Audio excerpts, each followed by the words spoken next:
Good evening all, and welcome to the December 11th Public Forum and City Council meeting. And we are going to begin this meeting with a little ceremonial moment, recognition, and I wonder if Police Chief Kearns would join me down in front.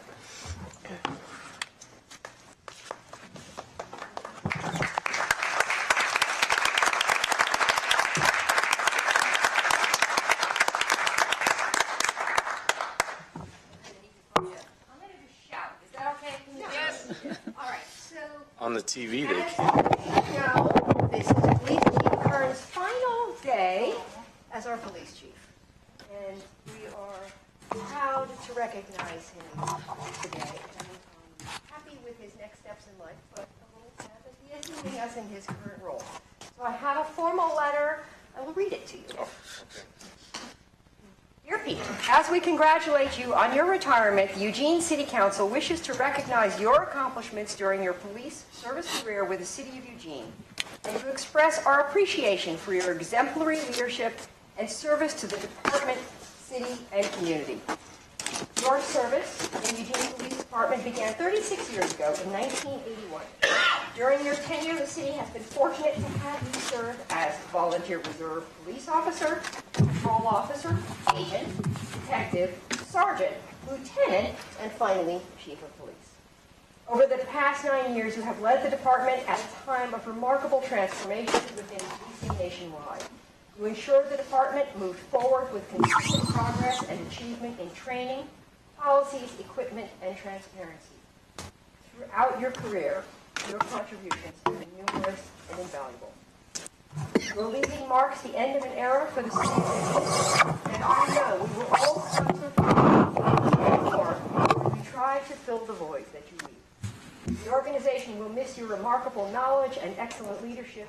You have been a mentor to many and have led your department with diligence, integrity, and honor. You possess a rare combination of vision, fairness, and compassion, crucial qualities for an effective leader. All of which is to say, thank you. Thank you for choosing Eugene. Thank you for sharing your talents.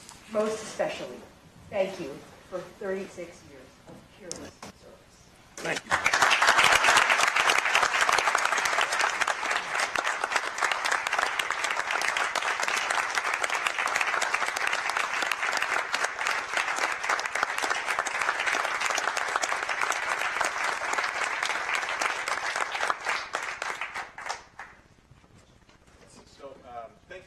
Mayor, and it's been an absolute privilege to serve the Eugene community and our council. I've been so impressed with the generosity of our city councilors and our mayors since I've been chief. When we get that close a look at the work that they do until you get into a position like this and realize how much they sacrifice to give to our community in the way they do and to provide that leadership.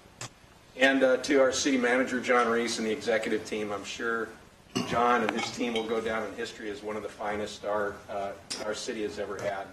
And what they've accomplished through such lean years and difficult economic times is unbelievable.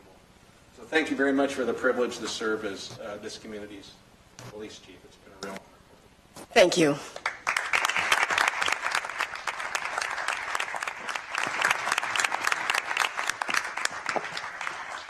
And now we have the honor of welcoming our interim, and I will turn this over to almost interim. Turn this over to the city manager. Thank you, Mayor. And I would like to introduce David James, and I'll ask him to come up and say just a very brief comments. But as he's doing that, just as a reminder, as we're going through this police chief recruitment process, for the next several months upon Pete's retirement until we hire a new police chief, I have asked David James to step into this interim role. He has 44 plus years of law enforcement experience, and so I think he has an opportunity to really help guide and shepherd the department for these few months. He will be reaching out to each of you over the next several weeks to sit down and just listen and learn a little bit more about your perspectives on this community and public safety. And so with that, I'll just ask David to just say just a couple words and as a way of introduction. Good evening, Mayor and members of the council, and it's really an honor to have been invited to serve this community during this time that we're looking for a new police chief for y'all. I'm not planning to try to take the place of Chief Kearns or to fill his shoes. My role here will be to help move things along, and so we don't lose momentum on some of the many projects that are going forward to help this beautiful city. And it really is an honor, and I appreciate the manager having given me this opportunity. Thank you and welcome. We look forward to meeting you and working with you. Thank you.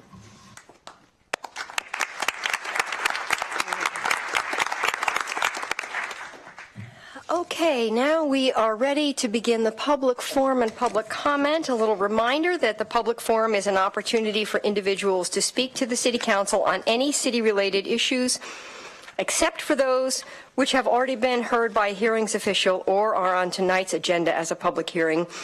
Each person will have 3 minutes to speak. When you come to the podium, please give your name, city of residence, and for Eugene residents, your ward if known. The timer and lights indicate the time you have to speak. The red light indicates the end of 3 minutes. So we have a total of 19 speakers, and our first speaker is Bonnie Bettman McCornack, followed by David Puccini.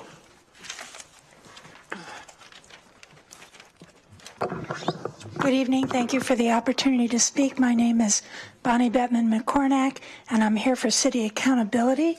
I would like to reiterate a complaint that we sent to Council on November 7th and again on December 6th regarding the fact that the city violated its own election law. The city wrote the law, broke the law, but is responsible to enforce the law. And when enforcement doesn't happen, the buck stops with the council. You may take the stance that violating a deadline in the city's election law is insignificant, but wouldn't that mean you consider yourselves above the law and that you endorse a double standard for enforcing the law? The city has stringent deadlines in their code regulating the local election and petition process. Our all-volunteer petition committee had to adhere strictly to every single required detail and deadline. Had we missed any deadline, even by 1 day, we would have been stopped in our tracks and prohibited from proceeding with the process. A missed deadline would have meant we forfeited our right to proceed. And yet the city violated their deadline with absolutely no consequences and no accountability. Our complaint about the violation was met with dismissiveness from the city manager and lawyer and silence so far from the mayor and council. Section 2.980 of the City Code states that the city manager must present the qualified measure to council no later than 20 days after it qualifies. That was November 6th. There is no wiggle room built into that, but the city missed that deadline by several days. Shouldn't it then follow that the council forfeits the right to pursue the balance of that same provision following the violated deadline? That provision which says at that time or thereafter, the 20 days, council may urge adoption or defeat of the initiated measure or submit an alternative measure or measures to be voted on at the same election. In order to ensure you are accountable for violating your own laws while holding citizens to a strict enforcement standard, shouldn't you decline to take any further action on endorsing, opposing, or forwarding a competing measure to the ballot? Where is the city's accountability? Thank you. Thank you. David Puccini, followed by Bob Cassidy.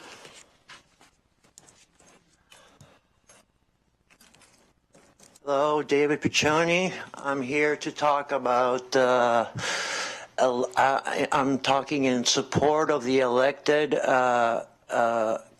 auditor. I think it's very suspicious that after all these years of there not being a city auditor, at the very moment that the citizens have gotten organized and have decided to put some accountability in the process. See, we already elect you guys, and we want to add an extra layer of electing somebody who watches over the people we elect and elect them. And I think that the fact that you guys are, or whoever is organizing the appointed city auditor indicates two things. At best, it indicates stupidity, and at worst, it indicates criminality. An example of both is the tearing down of the City Hall. So I would hope some kind of, I mean, you guys don't talk to us while we're here, so I would like some kind of nonverbal explanation of why you guys get to get away with not meeting the requirements and still keep trying to control the things in this town, which should be controlled by the people, not the leaders, the people. Thank you. Thank you. Next up, Bob Cassidy, followed by Vernon Campbell. Bob Cassidy, Ward 2. I really appreciated the type of dialogue that was going on tonight in your work session. I really thought that was a great improvement on previous sessions. I noticed that some of you were concerned about some of the things that might happen with the auditor as the person would be elected. The comment that Commissioner Taylor mentioned, you have the option of changing it. I don't think you would change it to the point of the amount of money that was paid to the auditor. I think that would look like you wanted to control the independence of that auditor if you did something like that. But I thought the way you went at it was very good. And I think you should think about not only if it fails, do we try and put it in, but if it goes on, you want to supervise it yourself and see how well it goes and see whether it's needed any changes. Thank you. Thank you. Vernon Campbell, followed by Sue Wolling.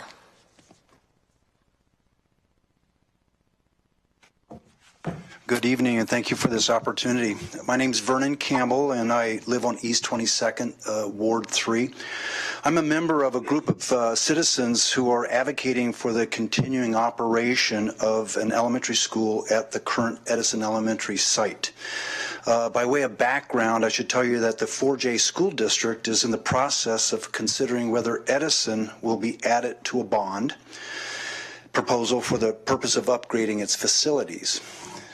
In the course of this process, 4J has learned that the subject of parking is an issue as it works with its preliminary cost analysis. It turns out that Eugene's current code would require that 4J build a parking lot on this small urban school site, and that would be at a ratio of 1 parking space per 8 students. And it would be on current school grounds. Currently, Edison is grandfathered into having on-street parking, and by grandfathered, I mean that literally. It's a 90-year-old school, and for 90 years, people have parked on the streets. My purpose in speaking tonight is to give the council a heads up that this Committee for Sustainable Eugene Neighborhoods and Schools supports the continuation of on-street parking at Edison, and it does not support on-site parking because space is limited and precious. We'd rather that space be used on behalf of students. And furthermore, we would prefer that those funds that would otherwise be used for a parking lot be used on improvement of facilities that has a more direct benefit to students. So the bottom line is this: we strongly encourage the council to work with the city and come up with a solution to enable 4J to include on-street parking in its plans for Edison. And it's our hope that the council, working with the city, will be able to craft a solution to this request as quickly as possible so that 4J can get on with the business of more accurately assessing the costs associated with its efforts to get Edison on a bond. Thank you very much. Thank you. Sue Wolling, followed by Robin Bloomgarden. Hi, I'm Sue Walling. I live at 108 High Street in Ward 7, and I'm here tonight to urge you to take action to make more missing middle housing available, specifically secondary dwelling units and cottage clusters. It's no secret that we have a housing crisis in Eugene, and that the main reason is that we simply don't have enough housing that people who live here can afford to rent or to buy. Now, there are a lot of organizations working to get more housing built, from St. Denis and Shelter Care and Square One and all the others, and they do great work. We can all be proud of Bascom Village and Emerald Village and the Turtle Creek Apartments and all the others. But our major housing providers simply can't really do it alone. It takes years for them to find a site, do their planning, get the permits, and put a financing package together. In addition, these projects are often located near the edge of the community, and they're often targeted to a very specific segment of the community. To address a housing problem that affects all kinds of people in all parts of the community, we should tap into the advantages that secondary dwelling units can offer. By making it easier and less expensive to create SDUs, we can allow hundreds of Eugene residents in all parts of the city to help solve Eugene's housing problem while meeting their own needs. The accessory units can provide relatively inexpensive rental units for students with, or young people with a lot of student debt, for older people trying to downsize or who've lost a spouse. And they can also provide flexibility for families whose needs have changed over time. Meanwhile, for homeowners, having a little rental income from an SDU may help them stay in their own home, even if they have medical problems or if they lose a job. SDUs can add infill quickly and without disrupting existing neighborhoods. We know that's true because there have actually been quite a few accessory units that have kind of quietly gone in without getting the proper permits. This isn't exactly an ideal situation, but it does provide evidence that they can fit in pretty well and that there's a demand for them. And I don't think they attract rats. SDUs are already technically legal on many R1 properties, but the various restrictions from lot size to building height to owner occupancy and on-site parking can make it virtually unfeasible to build them on many locations. And the permitting process itself can be onerous and expensive. We can do better than this. Housing is a Eugene problem, so if there are Eugene residents willing to help alleviate the housing shortage by building SDUs, the city shouldn't stand in their way. Please work to get rid of the obstacles to the construction of SDUs, tiny homes, and cottages. Let's try to give our citizens homes for the holidays. Thank you. Thank you. Robin Bloomgarden, followed by Seth Sadowski.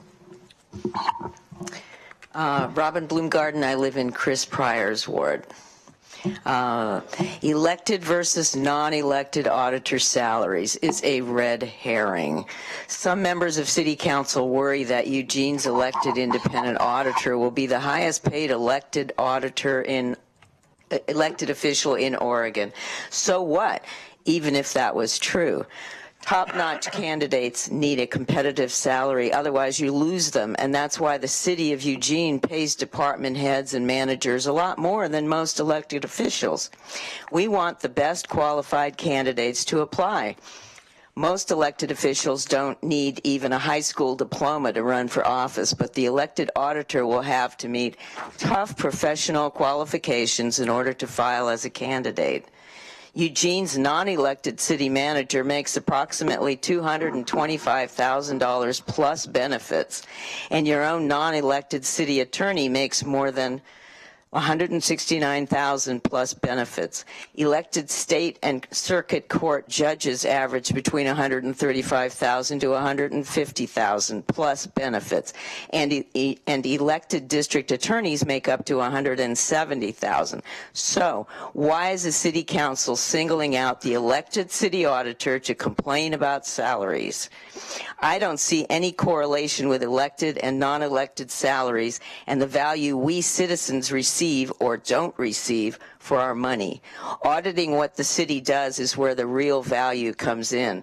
City Accountability's Measure 20-283 includes regular outside professional auditing of the elected auditor, which is way more accountability than our councilors. Thank you. Thank you. Seth Sadowski, followed by George Brown.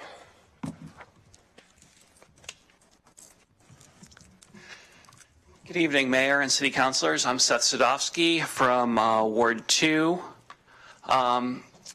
Barely a day goes by when we don't hear something new about the housing crisis, whether it's rising rents and expensive prices for modest houses locally, million-dollar shacks in San Francisco or Seattle, people fleeing Portland, or even very high rents in rural Oregon, which I read about today. This is a big, complex issue, and there isn't one simple solution. There will be many needed steps, and I expect to be here asking you to take the steps we can take in Eugene over and over again. If we don't get better at addressing housing in this city, we will end up at a point where only people who bought years ago or are extremely wealthy will be able to afford decent homes in Eugene. Tonight, I'm asking you to take one particular step to help with our housing crisis. I'm asking you to think small. Accessory or secondary dwelling units and clusters of cottages can provide smaller and more cost-effective options while also being ideal for small infill projects in walkable areas of the city. Adding ADUs to existing home sites has minimal cost to our existing infrastructure and may allow people who want a smaller footprint for environmental, aesthetic, or economic reasons to live in great parts of our city, while allowing existing homeowners to be part of the solution. The state has already told us that we must do something on this by July through SB 1051. So let's do it well instead of dragging our feet and waiting to be sued. Let's move forward in a timely fashion to comply with this law and to allow our homeowners the choice to legally build housing for their family members or to rent out on their property. Therefore, I urge City Council to instruct staff to create a package of cottage code amendments to allow for easier and more cost-effective construction of backyard cottages and cottage clusters in Eugene by removing restrictions on secondary dwelling units that inhibit or complicate their development in residential zones, creating cottage clusters as a by right housing type in Eugene residential zones. I urge you to think small for a more adorable Eugene. George Brown, followed by John Thiel King. Hi, I'm one of those secret people, one of those unknown people that nobody knows about that worked on city accountability to help gather 11,000 signatures to put the measure on the ballot. My name is George Brown. I live in Ward 1, Emily Semple's ward. 3 minutes isn't enough time to address all of the comments that I heard at your work session earlier, so I'll just pick a couple things. Councillor Zelenka on the November 20th meeting and also today's work session keeps harping on the fact that there's no residency requirement for the auditor, and that is true. He seems to think that the auditor could be a long distance and just phone in for his job. That's impossible. It's a full-time job. The auditor will be at his office from 8 in the morning till 5 in the afternoon, just like every other city employee. The voters would not elect any auditor that wouldn't do that. So we don't have to worry about that. I mean, you know, a lot of the cops don't live in town. They live in Springfield. They live in Veneta. They live all over the place. Lots of city employees don't live in town. Some of the department heads don't live in town. And many of the department heads are from out of state. They moved here when they got the job, just like the city manager did. So that's really a red herring, and that's nothing to worry about. The only other comment I will address is a comment made by Councillor Siret. You claimed falsely, I like to tell you, Claire, that we people at City Accountability, Councillor Bettman and myself, we hate our form of government. We just want to get rid of the council manager form of government. We have never said that. I have never said that. That's simply false. We're perfectly happy with our form of government. We just think it needs more checks and balances. We just think it needs more transparency and accountability. This form of government works pretty well, actually, but it could work better.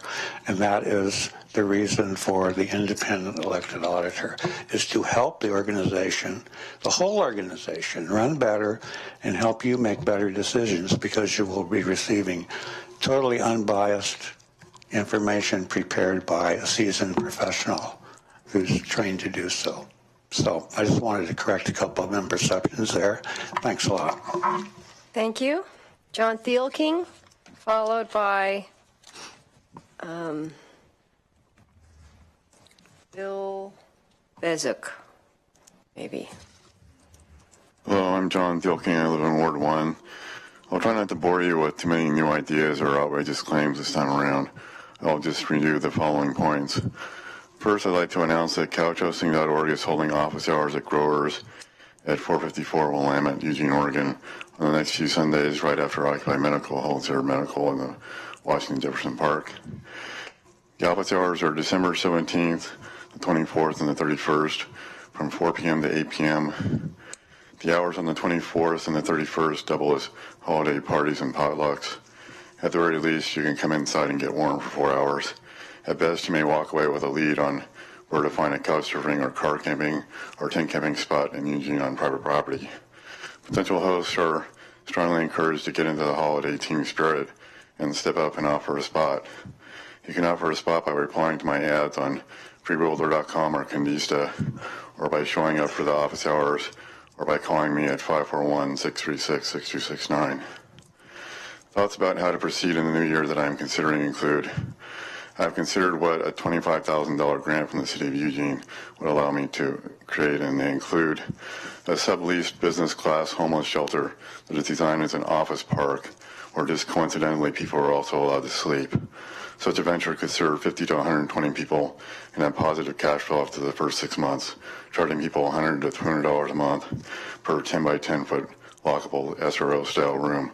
Plus, in addition, there could be 20 square foot cubicles with high enough space to roll out a bedroll, renting for $50 a month.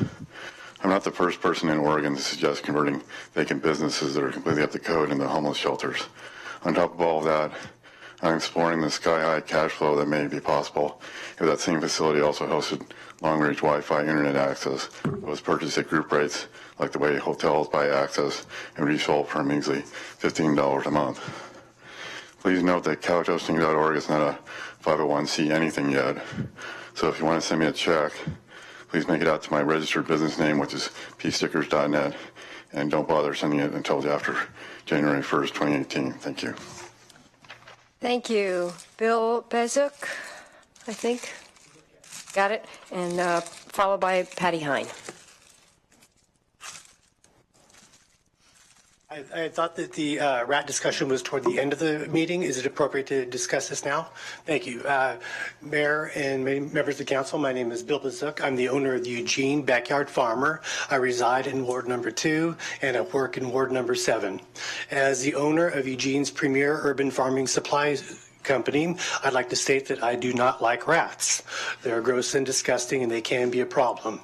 Indeed, if you look at my store offers the perfect habitat environment for a rat infestation. Garbage and food is left into the alleyway on a daily basis.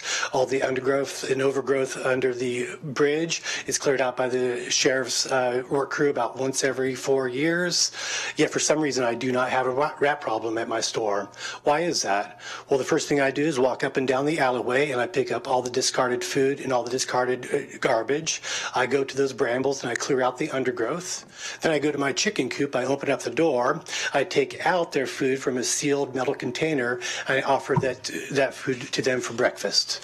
There currently is a food truck at my store as well. As a result, my chickens have very high quality gourmet scraps to eat.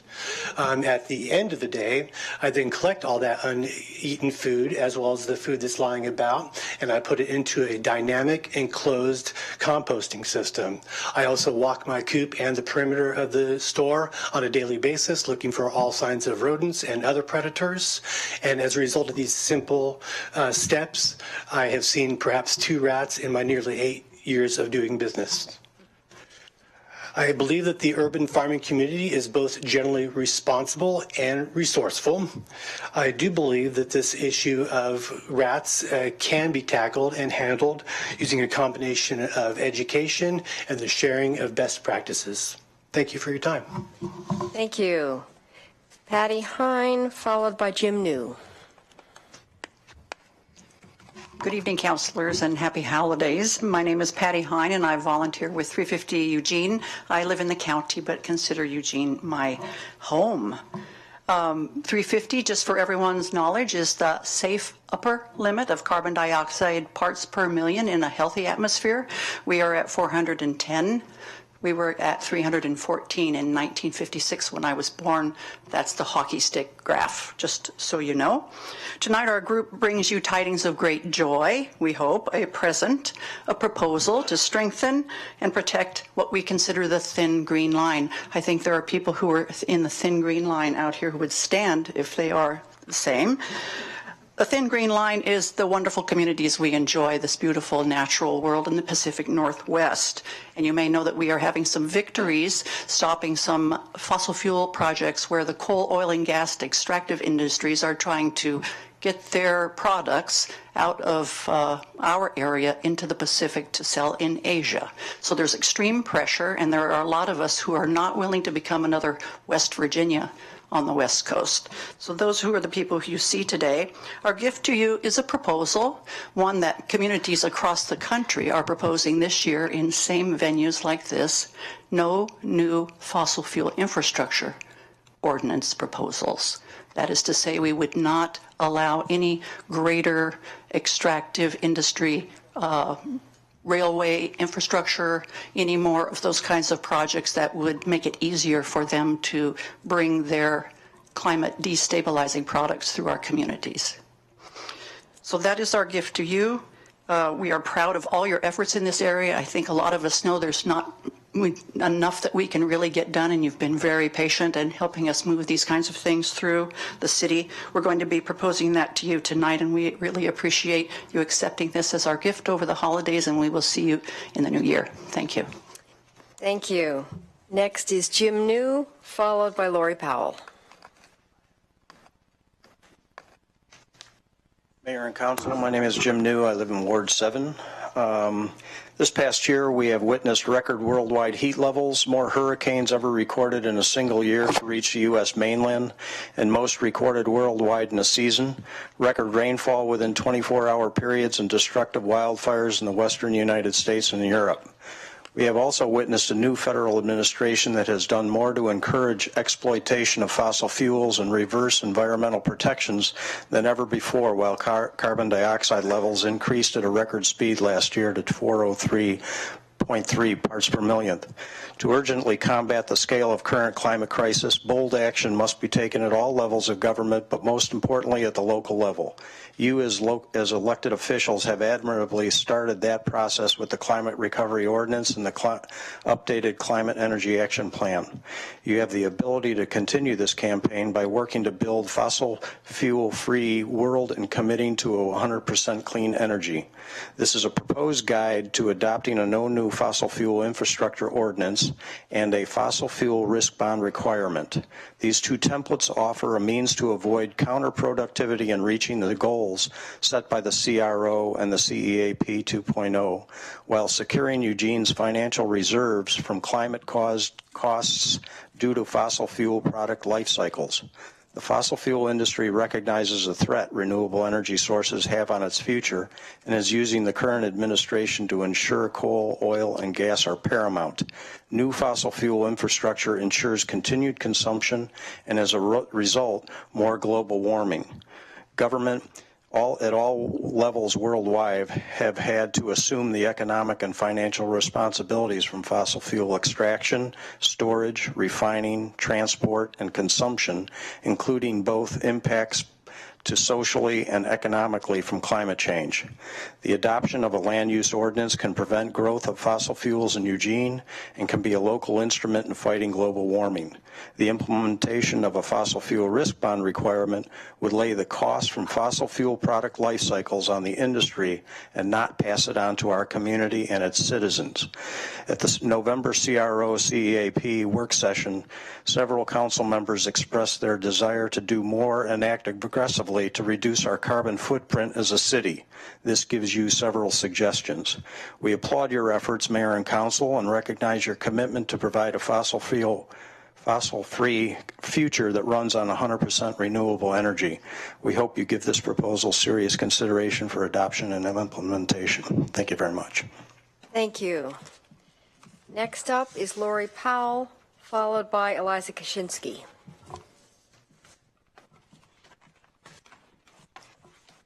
Good evening, Mayor and Councilors. My name is Laurie Powell. I live in Ward 1, and I am here with 350 Eugene. This is what courage in the face of catastrophic climate change looks like. Leonard Higgins, founding member of 350 Corvallis and 350 Eugene leader, found guilty of trespass and felony criminal mischief for shutting down the Express Tar Sands pipeline in October of 2016. Denied the right to argue that the necessity defense tied to human-caused climate change, he will face sentencing on January 2nd with a strong possibility of time in prison. Julia Olson, Executive Director and Chief Legal Counsel for Our Children's Trust, standing before the Ninth Circuit Court of Appeals today, gracefully, forcefully arguing the right of 21 youth to move to trial against the federal government for violating their right to a livable planet. Senator Jeff Merkley, after years of ambivalence, coming out publicly, boldly against the Jordan Cove LNG export project just last week. And the Eugene City Council, passing its groundbreaking climate recovery ordinance, the No Crude by Rail resolution, and resolution in support of Standing Rock, and in addition, considering an ordinance to divest of its holdings from U.S. Bank. And now, a no new fossil fuels ordinance on the table, barring construction of new fossil fuel infrastructure in Eugene. How best to characterize these past, present, and future Herculean efforts? Nelson Mandela summed it up best. It always seems impossible until it's done. Thanks. Thank you. Eliza Kaczynski, followed by Jack Grady. Hello, my name is Eliza Kaczynski. I'm a resident of Ward 1, and I'm a member of We Can, the Walkable Eugene Citizen Advisory Network. I'm here tonight to request that Council instruct the manager and city staff to create a package of cottage code amendments that removes restrictions on secondary dwelling units and makes cottage clusters a by-right development type in Eugene. And for Council to approve such a package once it's created. Eugene is facing a housing crisis. We've heard quite a bit about this, and it's affecting Eugene residents of all income levels. Over the past few months, you've heard from groups and individuals who come at this from different perspectives, but who agree that cottages are a critical step in addressing our housing crisis in a way that respects Eugene's values. You will be hearing from more people on this topic. We Can has a petition that's been signed by nearly 200 people requesting that you do this. We're thinking that when you come back from break over the winter, we'll have more, so expect to see me again then. Last summer, the state passed Senate Bill 1051, which says, among other things, that cities shall allow the development of at least one accessory dwelling unit for each detached single-family home. Eugene does not currently allow this. Our code is not in compliance with this, and we do need to address that. We need to address it in a timely fashion. This section of the bill is set to go into effect of July of 2018, and I think we all know how long it can take to get code changes through the process. But in addition to that, we need to do more. This in and of itself is not going to address our housing crisis. We need to move forward and do more than just simply what the state is mandating that we do. Eugene prides itself on being a community that looks for groundbreaking and progressive solutions to complex issues. But when it comes to the question of housing choice and affordability, we are falling behind other cities that are moving forward quickly on this issue. That's why we're asking the council to do more than simply what the state is requiring. We're asking them to as well look at cottage clusters, which provide a different type of housing for all income levels, that can be used for all income levels, and unlike accessory dwelling units, can be set up as an ownership option for people who wish to purchase a home. We're hoping that Eugene can take a leadership role in helping ensure that all residents of all income levels can help find housing that meets their budget and their lifestyle. This will be one step of many, but we urge you to move forward with taking it. Thank you, and have an excellent holiday. Thank you. Jack Grady, followed by Eric Jones. Good evening, ladies and gentlemen of the council, brothers and sisters. My name is Jack Grady. I'm from Councilmember Semple's ward, and I'm here to speak on two questions concerning our selection of a new police chief. We had a recent presentation here in town to the Civilian Review Board and Police Commission meeting together from two guys who were on, and one I think was the chair of President Obama's Commission on 21st Century Policing. I wish more of you had been present, but as it was, for $6,000, we got about an hour of PowerPoint presentations, which were mostly pretty general, but it was a good discussion that followed.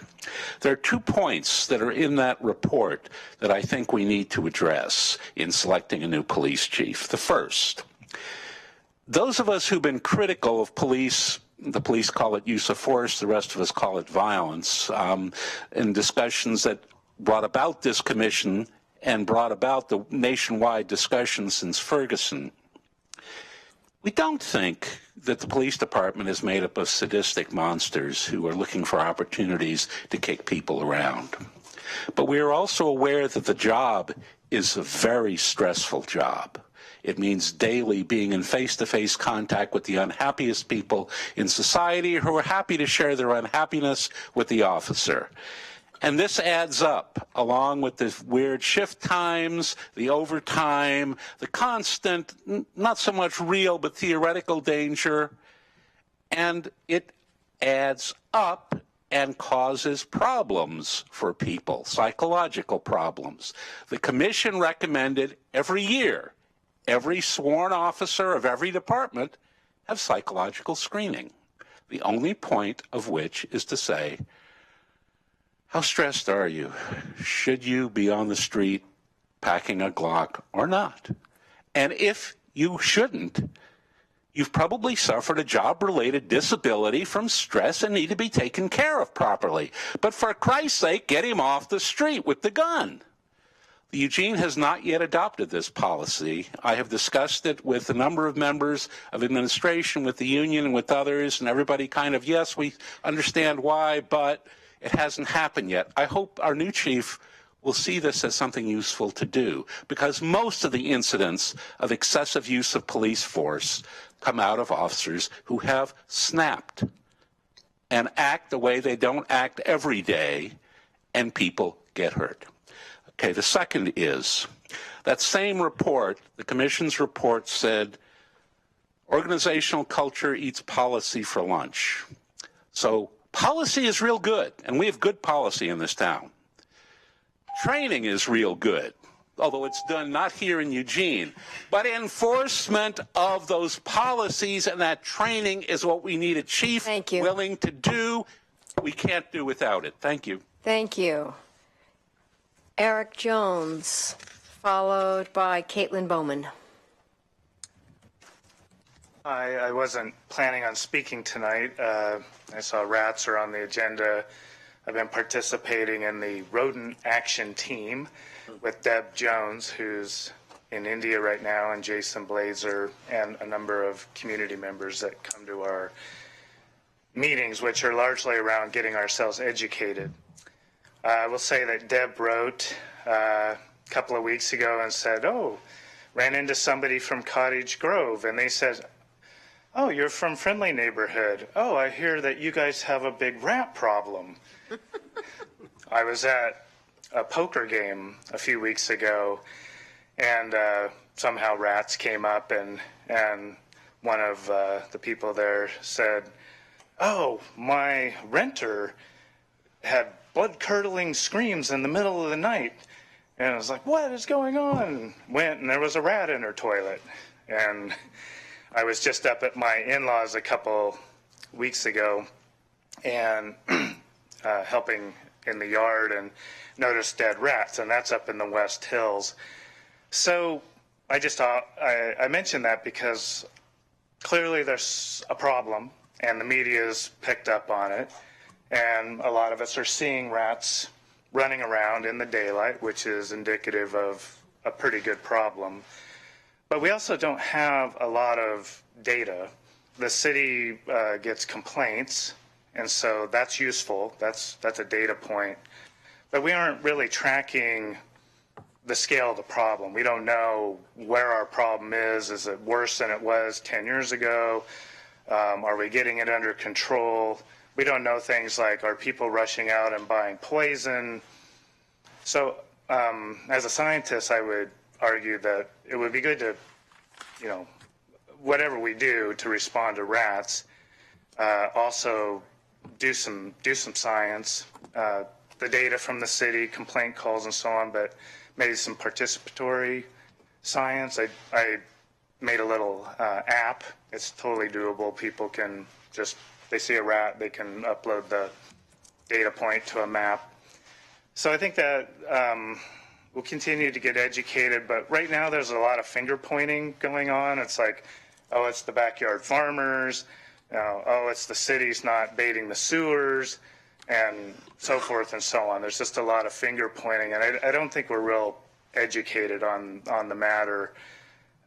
So I just hope that we spend a little time, keep getting educated, learn what Portland's doing, maybe have them down to give a talk. They've been living with rats for a long time, really concentrating on food supply. Seems to work. Thank you. Thank you. Thank you very much. Kaitlyn Bowman, followed by Kimberly Clayton. Hi, I'm Kaitlyn Bowman. I'm a member of 350 Eugene, and I live in Ward 1. I'm here first to express my eager anticipation of the Council's work session on divesting from U.S. Bank and reviewing the process for picking the city's next banking partner. I hope that the work session will be scheduled soon, as the process for picking a new bank will surely need to begin very soon. I would also like to express my support for 350's proposed ordinance to ban new fossil fuel infrastructure and the proposal to change housing regulations to facilitate building of secondary dwelling units. Although on the surface quite different, I think these proposals work synergistically to further our city's goals. Both will help honor our city's commitment to reducing our environmental impact. By banning future fossil fuel infrastructure, we'll make a statement that we are not willing to enable the dependence on dirty forms of energy. By allowing for building of smaller dwelling units, we will make more efficient use of our available space, reducing human impact on other land. On a local level, both proposals will make our city more livable. Banning fossil fuel infrastructure will keep us safe from pollution and spills associated with transporting fossil fuels. Changing housing codes will help increase access to affordable shelter at a time when housing can be hard to come by. I hope that you will give both strong consideration. Thank you. Thank you. Kimberly Clayton, followed by our final speaker, Ed McMahon. Hi, I'm Kimberly Clayton. I live downtown in Ward 1. I came here tonight to talk about rats. I live downtown. I have for years. I haven't owned a car in over 25 years, so I take the bus everywhere or walk. In my walk, since I work in Springfield right now, I'm taking a very early EMX, and as I walk the 3 blocks to the EMX station, I see rats. I see rats scurrying around. I see them eating the food left behind in the street, piles of dog food left behind in the street.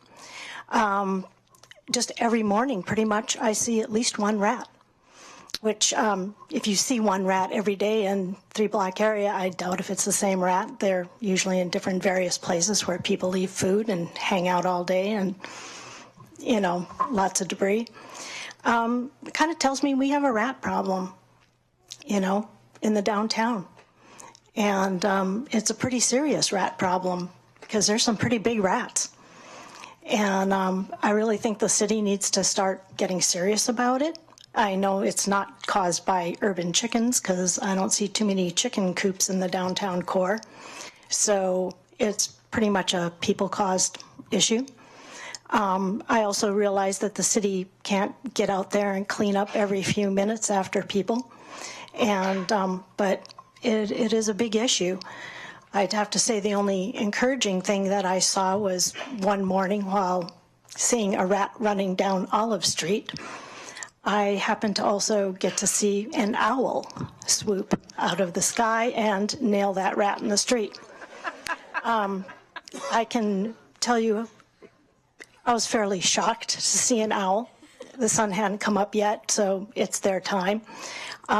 I don't know how we can encourage more owls in the downtown, but I'd like to see at least 100 more owls in the downtown to take care of the rat problem. But I was very happy to see it. It was kind of shocked to see me. I was shocked to see it. We both stared at each other for a while, and it took off with the rat. So it's hard, you know, to find a natural solution. I don't know how many owls the downtown can support, or if we can put owl houses up or somehow encourage more predators. Perhaps some hawks and eagles might take care of the problem during the day. And if we could get more predators downtown, perhaps some wolves. They also eat rats. You know, we have other wildlife in the downtown. I've seen wild turkeys down here. I've seen other wild animals. So maybe we could encourage that. We've got Skinner's Butte Park. Some wolves up there would probably do us some good. Thank you. Thank you. Ed McMahon, our last final speaker. Thank you. Good evening, Mayor, councilors. I'm Ed McMahon, the Executive Director of the Home Builders Association of Lane County, located at 1065 River Road, Eugene. And I believe it's safe to assume that we're all aware that Eugene's in a housing crisis. I'm sure most of you heard that Eugene is the second tightest housing market in the United States, second only to Seattle, Washington. I come before you this evening to talk about two issues that are directly related to this housing crisis. First, I encourage you to fully comply with Senate Bill 1051 as soon as possible. Adopt cottage code amendments to make it easier and less expensive to build smaller housing types in Eugene. Make the necessary code changes to support the intent of Senate Bill 1051.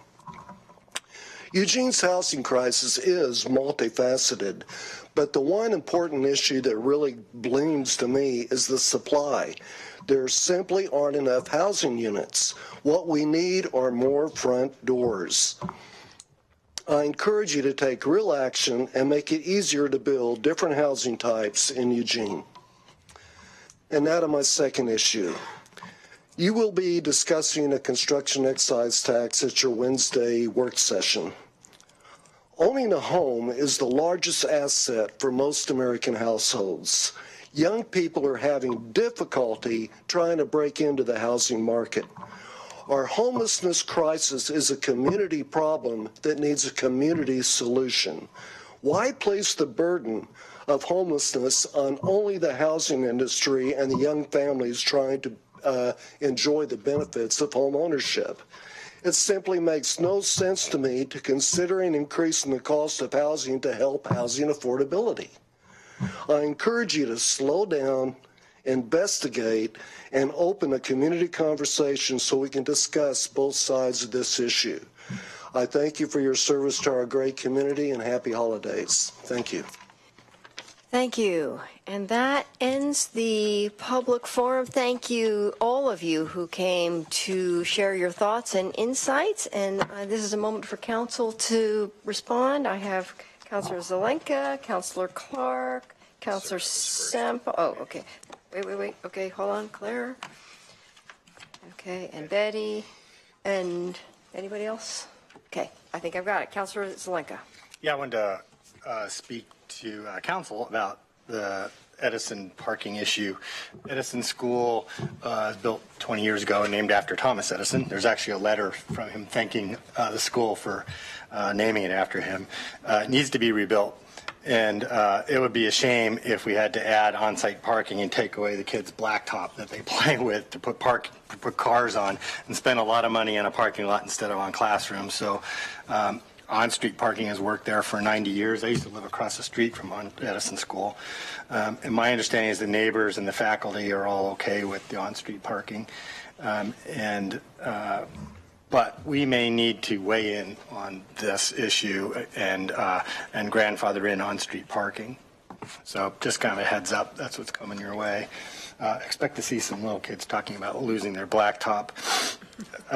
On rats, I think rats are a convergence of the popularity of chickens and composting, and I agree that it's probably can be handled with education and best management practices about keeping those things clean and secure and free of food, because the food is what's attracting the rats.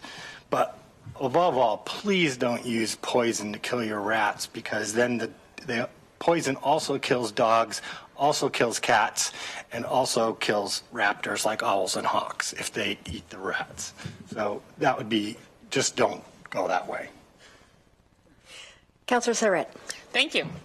Well, thank you everyone who came to speak. Wanted to ask the city manager if the missing middle housing work session that Councillor Zelenka has had approved would be a place that we could start to address this question of looking at our code around SDUs and ADUs and cottage clusters. It could be. We'll also send you some additional information on this whole topic of these tiny houses, and so we'll send some of that ahead of that, but that would also be a forum to talk about if you choose to. Okay, so there is a work session that's been approved. It just hasn't been scheduled, that Councillor Zelenka sponsored, to look at missing middle housing, and so that would be part of our discussion. And then I wanted to address the comment from my former colleague, George Brown. I typically don't respond personally to comments like that, but you are misquoting me. I did not use the word hate in our work session. I would never use such a loaded term in the context of a policy discussion. But perhaps I was in error in grouping you in with former Councillor Bettman, the chief petitioner of the ballot measure, who does have a history of making critical statements about this council, characterizing it as being weak and led around by the nose by the city manager. I suppose we could all take those comments personally, and sometimes it's hard not to, but I actually think it's a criticism of the strong city manager form of government that we have here. So I stand by my earlier comments, and I think it's relevant to the discussion of the auditor ballot measure. Thank you. Okay, Councillor Clark. Thank you, Mayor. I first wanted to say that if my colleagues are going to consider a construction excise tax that would raise money for the purpose of building greater affordable housing, perhaps we could consider a chicken tax for killing rats, but, you know, it seems like a similar correlation to me. Sorry.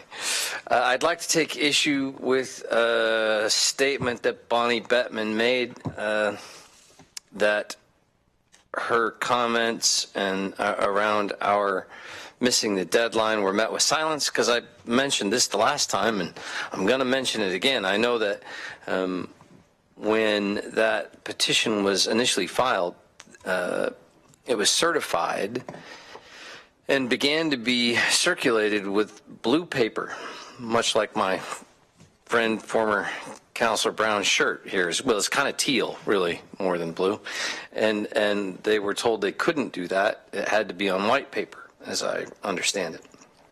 And they were held very much to the letter of the law in the process of gathering signatures. I'm really wondering, I haven't seen, perhaps our city attorney put out a good memo on why we missed that or didn't miss that particular deadline that I did not see. I'll grant that that's possibly true. If that's not the case, I would wonder what the appropriate response for us missing that deadline should be from the manager. And I would love it if either or both of you could answer me now. Did we put out a memo on us missing or not missing that deadline? I believe Glenn Klein provided a response. I don't know if it went to the mayor and city council listserv, but he did provide a response that can be forwarded to you. It came in an email. And was it that we did not miss the deadline or that we did miss the deadline? There was a follow-up. I believe there was some follow-up information that the deadline was missed by 2 days. Okay, thank you. And I would ask the manager, maybe not now, because maybe this requires more thought, but I do want to follow up, and I want to know what you think is the appropriate response if we did miss the deadline. Okay. Thank you. Councillor Taylor and then Councillor Pryor. Thank you. That was my question too. Did we miss the deadline, and what does it mean? Does it mean that we then cannot discuss the ballot measure, which I think is an appropriate action anyway, or lack of action anyway, but I would like to know about that. And another thing I'd like to mention is I think that the parking lot at Edison is related to the 350 request that we not do any more things that require fossil fuel, because parking lots do. And I think that it goes along with that, not to put on more concrete. I've been upset before when I see the school bond pass and the school system then cover up the grass with concrete. So if we have any power over that, I think that we should help them avoid doing that. Thank you. Councillor Pryor. Yeah, I just wanted to provide some additional information to Councillor Surratt, who had asked about the missing middle housing and what was being done. I serve, as you know, on the Housing Policy Board, and they have two task forces that are working right now. One task force is working on financing affordable housing options, which includes the CET presentation we'll have on Wednesday. But there's another task force that is also working on missing middle housing and what needs to be done to facilitate and help missing middle housing, and they're in the process of working up those recommendations as well. So I anticipate that the scheduling of work sessions will try to coordinate with that, so we'll have that information along with it. So I don't know exactly when that will occur, but when it does occur, which I'm hoping is fairly soon, there'll be a pretty robust amount of information to go with it.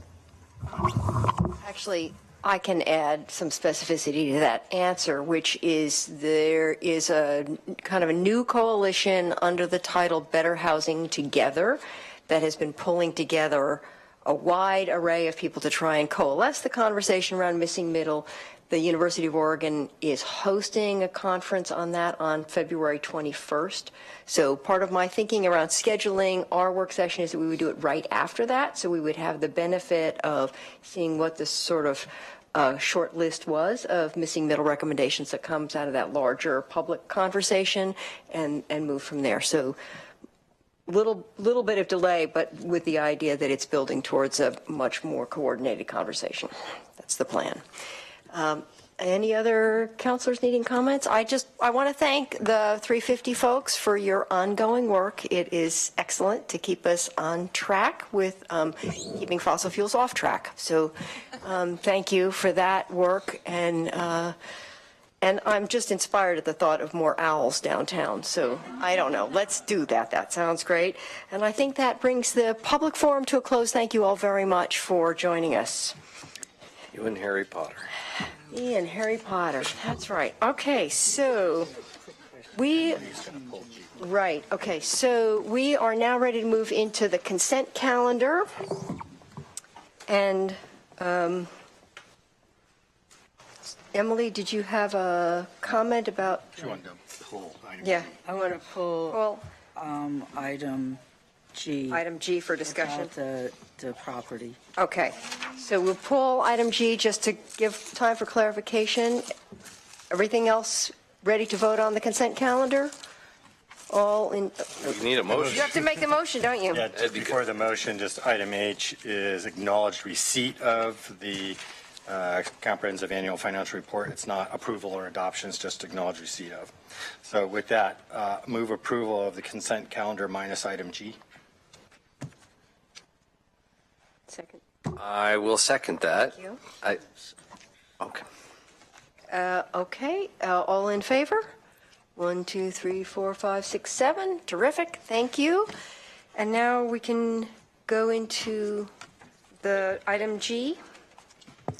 Thank you. I just have some questions.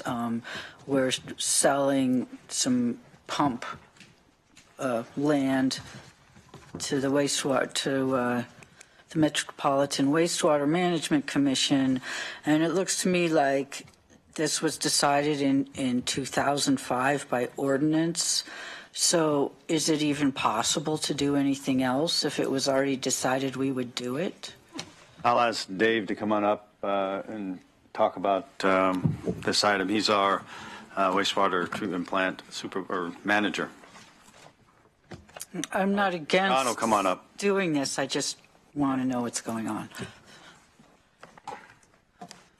Good evening. I'm John Hubert with the Wastewater Division, Finance Manager there.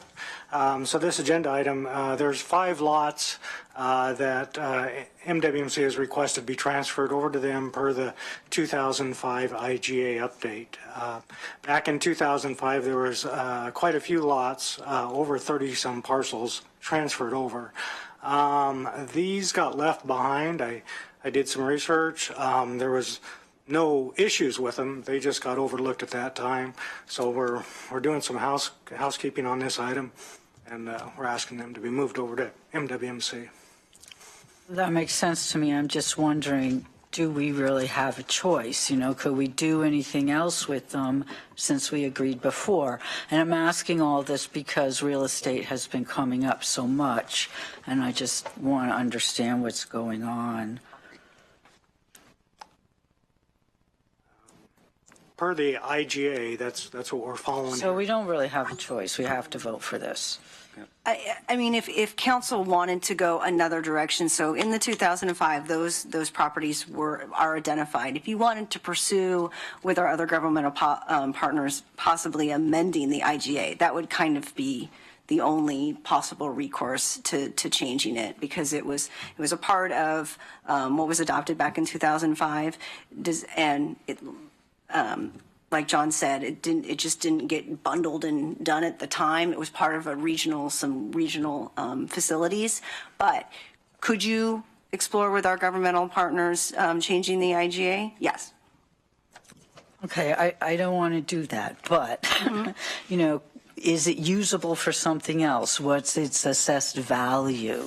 You know, I don't know anything about this except a little tiny map, and I'd love to have seen a bigger map where they all were in relation to each other. But it just feels like I should ask, what's it worth? Can we do anything else? Part of the discussion back in 2005 did center around that. Was this an equitable, arrangement between MWMC and the city of Eugene?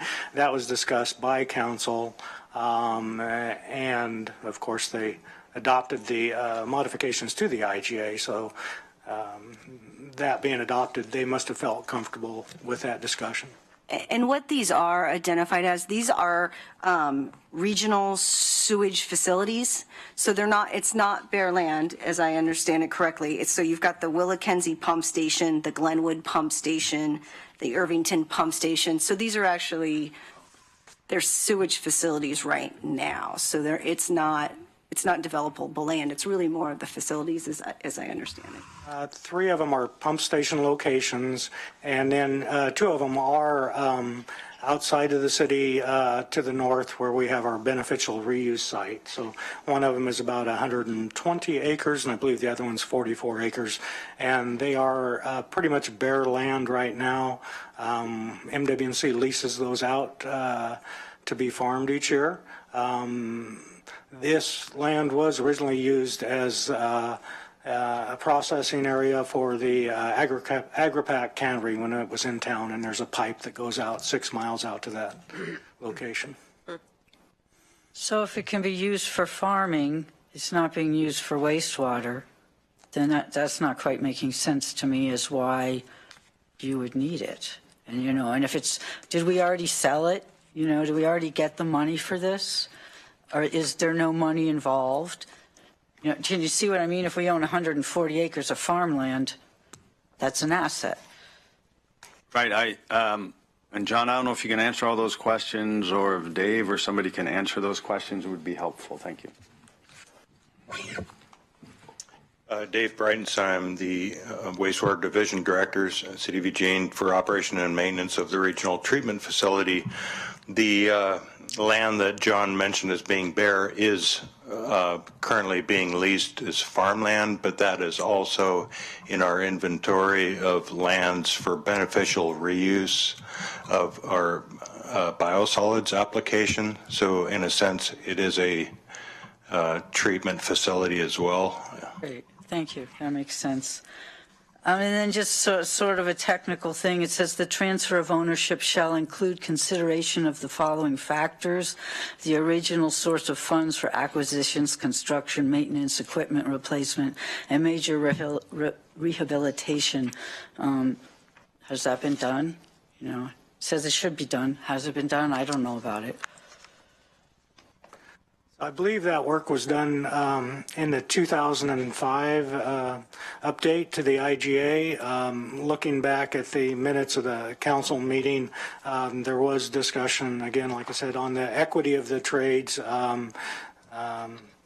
Did the city feel it was a fair trade and that they were following the directions of the IGA?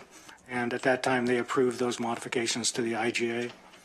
Great, thank you for catching me up with 12 years ago. And last question, related city policies, the code provides that in these circumstances, the council may dispose of real property. What are those circumstances?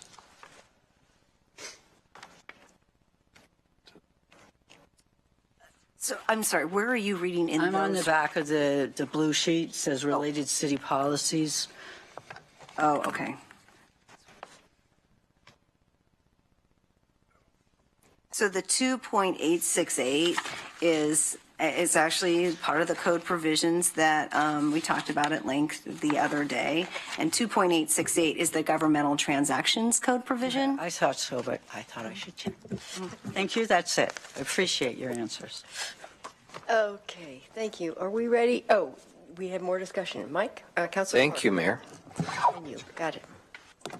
Mr. Manager, we've had a lot of discussion around property transfer issues and so forth recently, and I just want to say thank you for discerning the ones that appropriately belong on the consent calendar from the ones that we should have more conversation about, and I thought this one belonged on the consent calendar, so thank you. All right. I was going to say the same thing. Okay, there you go. So are we ready to approve item G from the consent? Oh, we need a motion, right, I know. Move So, approval item G. Second. Calendar. all in favor? 1, 2, 3, 4, 5, 6, 7. Okay, that passes. Thank you all very much. Okay, the next item, Manager? Thank you, Mayor. And this is the proposed modification to the Metropolitan Wastewater Management Commission, IGA, which includes a modification to allow the MWMC to accept seepage and other forms of hauled waste appropriate for treatment at the facilities from areas originating outside the service area. So it allows the acceptance from these kinds of solid hauled waste from outside the service area. And the acceptance of hauled waste from outside the serviced area will have a negligible impact on MWMC's facilities, and these requests are generally temporary in nature, small in volume, and would be thoroughly evaluated by regional program staff before the acceptance. And the amended IGA represents the collective recommendations of Eugene, Springfield, and MWMC staff, and it will be presented to both Springfield City Council and the Board of County Commissioners in January. Councilor Semple? Anybody else? Go for it. Thank you. Here's my concern, slippery slope. If we start taking waste other than seepage, then we can keep taking it, and that it's small and only occasional and we get modest revenue from it. There's nothing in here that says only small. So that's my concern. If all of a sudden we're taking Roseburg's waste, why? I'll have to ask Dave to talk about that.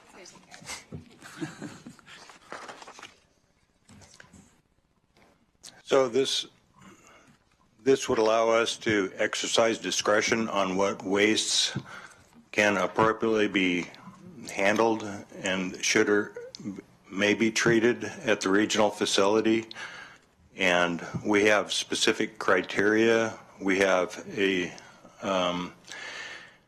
permit issued by DEQ and a lot of other state and federal rules that apply, which we scrutinize these requests and only consider those which have we know will have no impact and will help solve an environmental problem. And this is often, most times these requests it is the most economical way to help someone deal with a problem on a temporary basis. Oftentimes there's more to consider than just the volume. The strength of the waste is another consideration. So the treatment plant itself has a very large capacity related to the types of requests that we get. We would not be entertaining any request to take over sewer services for any medium to large municipalities, such as the one you mentioned. So these are relatively very small in volume, and in most cases, when we look at these, they can be easily treated in an environmentally responsible way at the regional treatment plant. It gives us an opportunity at times to help out other small public agencies.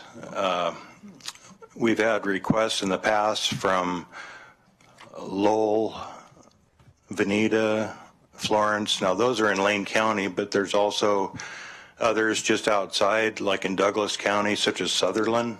And this was one of the most recent examples where the operator that was taking their waste ran into a problem and was asking for help. And we couldn't help them out on a temporary basis because of the IGA agreement. So that's what we're trying to achieve, just to give us the discretion to review these requests, and if we can help solve an environmental problem, and yes, it will bring in some modest revenue and help offset the cost of the community. That's another benefit to this IGA revision. Thank you. That makes sense. I'm all for helping out other people, but this is a Eugene Springfield Lane facility, and if we could put in there only for small amounts on occasion, I'd be 100% for it, but it doesn't say that. So I'm not distrusting you, but just in the future as a policy, I think it's open for more than we're bargaining for. Thank you. Okay, Councillor Zelenka. So we wouldn't do this unless we had surplus capacity at the plant. And what is that? How much surplus capacity, and say ballpark percentage, do we have at the plant? That's true. Our current average design capacity in the summer is 49 million gallons a day, with a winter peak weather capacity of 277 million gallons a day. A mobile waste load is typically 500 to 3,000 gallons. It is basically per load a drop in the bucket compared to what we treat at the regional treatment plant each day. And so those are our design capacities. Where are we in terms of what our loads are today? Our current average is about 30 to 35 million gallons a day. So we have millions and millions of gallons of surplus capacity. Yes. So, and then this would be done not on a permanent basis, but on a contractual basis that would have a term associated with that. If we did ever run out of capacity, we could pull that back and disallow it. It's managed by the issuance of a permit, which specifies all the terms and conditions and the limitations on the pollutants that can be in the waste, and also the pH of the waste. So the waste characteristics and then the terms and conditions associated with that. For example, the hauler must be licensed with the state by the Department of Environmental Quality to be in the in the business of hauling domestic waste. And Dave, how long are the contracts for, or the permits? Are they issued? The permits are typically issued for a term of, like for example, a septic hauler for a 2-year period. So they're periodically reviewed and renewed. Yes. So if we ever came close to running out of capacity, we could unpermit them. Yes, we could decline all of that on mobile waste haulers if the plant was ever to run out of capacity, but we will not do that because we occasionally do facility planning, and when the plant gets to a certain percent in terms of actual flow to design flows, like before it gets to 80%, we're in a planning period and making decisions on how we're going to meet the community's wastewater needs. So are the costs that we're charging these people incorporating that need for potentially new assets in the future, expansion?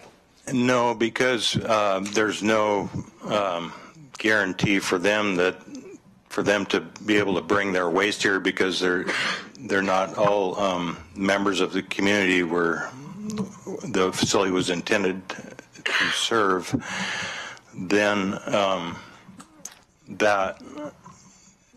I'm sorry, I lost my train of thought. What was your question? If they were going to be permanent additions to the flow, then they would have to pay that, like we did with Coburg, and they didn't. Yes, that was a permanent. Now the costs are based on typically based on cost of service, and a modest amount above that, so just to ensure that we're not subsidizing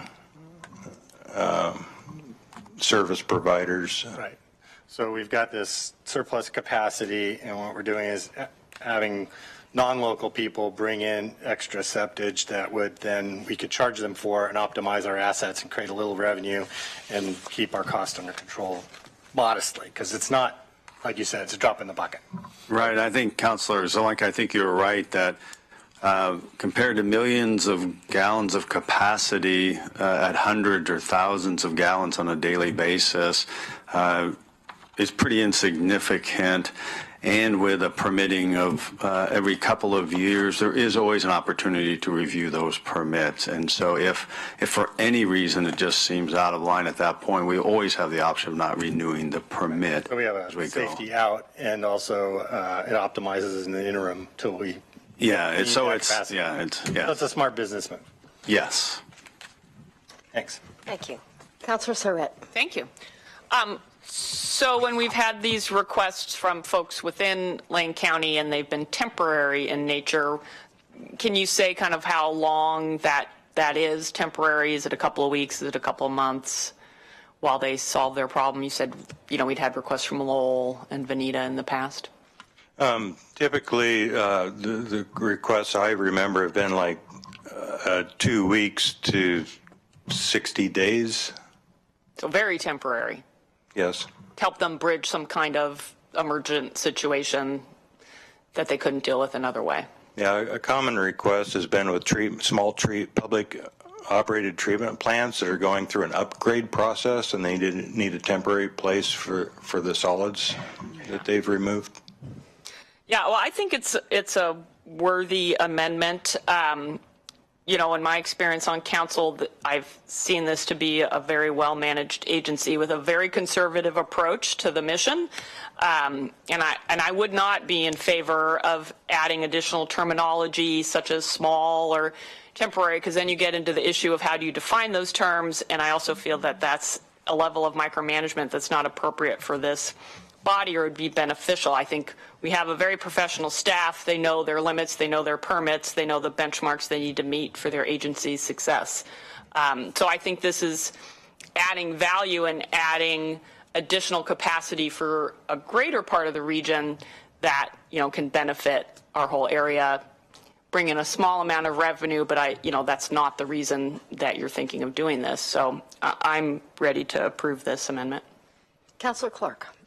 Thank you, Mayor. I'm ready as well to vote in favor of this, but I do have a tertiary sort of question here, and that is that I don't know, because I don't know processes as well, certainly, of the plant as Councillor Zelenka seems to.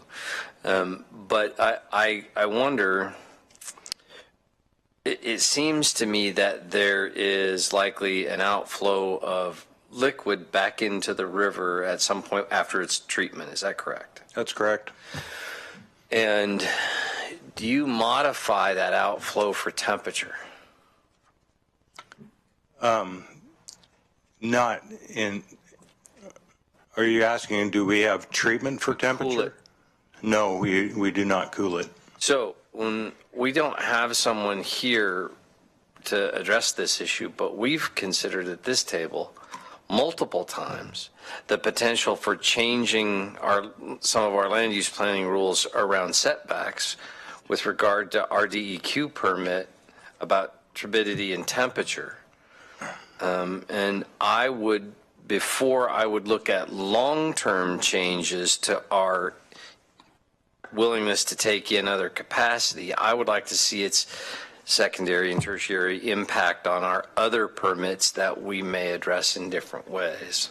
I would like our suggest DEQ. on that kind of a conversation, we would be happy to provide some additional information around that whole topic. Okay. And sort of the environmental requirements on what we put back or comes out of the treatment plant. So we can do some of that. Thank you. My question is, at what point of taking other people's stuff does it modify our temperature outflow to the point where we put in peril the need to alter things to meet our DEQ permit? Okay. Does that make sense? It does. And so we can provide information at a different time. Thank you. Actually, I can comment on that. No doubt. There's, when you put the warm effluent back into the river, which is clean, it does raise the temperature, and there's two ways to deal with that. The dumb way is to build a gigantic, expensive chiller and chill the effluent on the way in.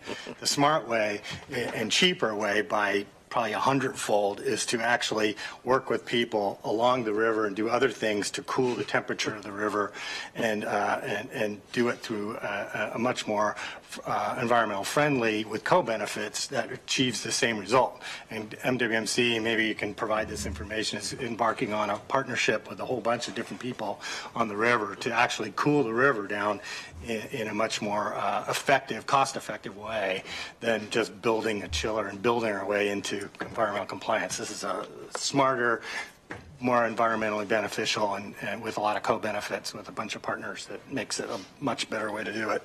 And we could provide all that information, and we'll send some information to the council on that whole topic. It would be good to do. Okay, great. Are we ready for a motion? Yes, we are. As soon as I find it. Where'd it go? I move approval of the amendment of the Metropolitan Wastewater Commission intergovernmental agreement. Second. All in favor? 1, 2, 3, 4, 5, 6, 7, and none opposed, so it passes. Thank you very much. And thank you very much. Thank you. It's always amazing what I learn in city council meetings. All right, I am closing out the city council meeting and now convening a meeting of the Eugene Urban Renewal Agency. So, city manager? Thank you, Mayor. And what you have before you is a resolution acknowledging receipt of the annual financial report for the Urban Renewal Agency. This is the same thing that you just did on the city side. It's the same report on the urban renewal side. And just to give you a little bit of context, the audit firm Eisler CPA, they've completed their audit of the agency's annual financial report for the fiscal year ended June 30th of 2017 and issued a clean opinion. And what that clean opinion means is that the information in the financial report is accurate and reliable, and that the auditors noted that nothing came to their attention that caused them to believe that the agency was not in compliance with state regulations pertaining to debt, deposit of public funds, preparation, adoption of the budget, accounting records, and related internal control structure. And so we're just asking the board to accept this or acknowledge this report similar to the city's report you just did earlier. Okay, thank you. Any questions or comments from councilors on this? Councilor Semple. Have we actually seen this report? Should be. I mean, it says, a signed expression of opinion be furnished to each member of the governing body. Is that us?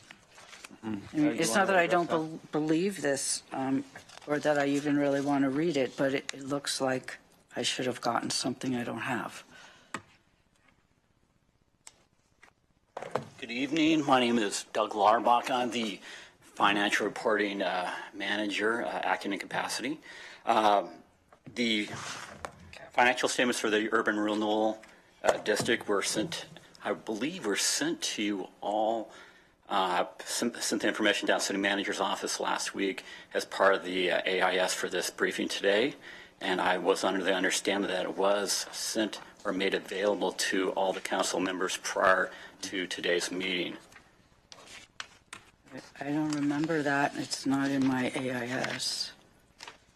Yeah, do you have something you can add to that? So what we typically do when we have large documents like that, we don't always send them to everyone. We reference them and then put them in the library, which is up the hallway from you.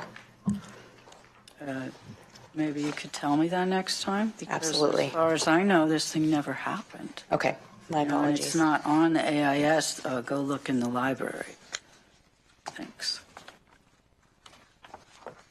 Okay. I didn't know that either. I didn't know it either. Any other questions, comments? Are we ready for a motion? Move to adopt Resolution 1084, acknowledging receipt of the annual financial report for the Urban Renewal Agency of the City of Eugene for fiscal year ended June 30th, 2017. Second. All in favor? 1, 2, 3, 4, 5, 6, 7, none opposed, and so that passes.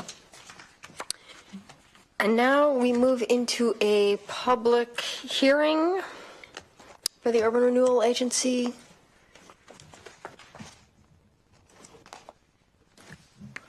Thank you. John Borowski. Manager, do you need to introduce this topic? Only to say that this is a supplemental budget hearing for the Urban Renewal Agency, Supplemental Budget 2. Okay. Those wishing to speak during the public hearing must submit a completed request to speak form at the information desk prior to the beginning of the public hearing. When you come to the podium, please give your name, city of residence, and for Eugene residents, your ward if known. You will have 3 minutes to comment. There are lights on the timer, and the red light indicates the end of 3 minutes. And so our first and I guess only testimony is John Borowski. Volunteer performance auditor.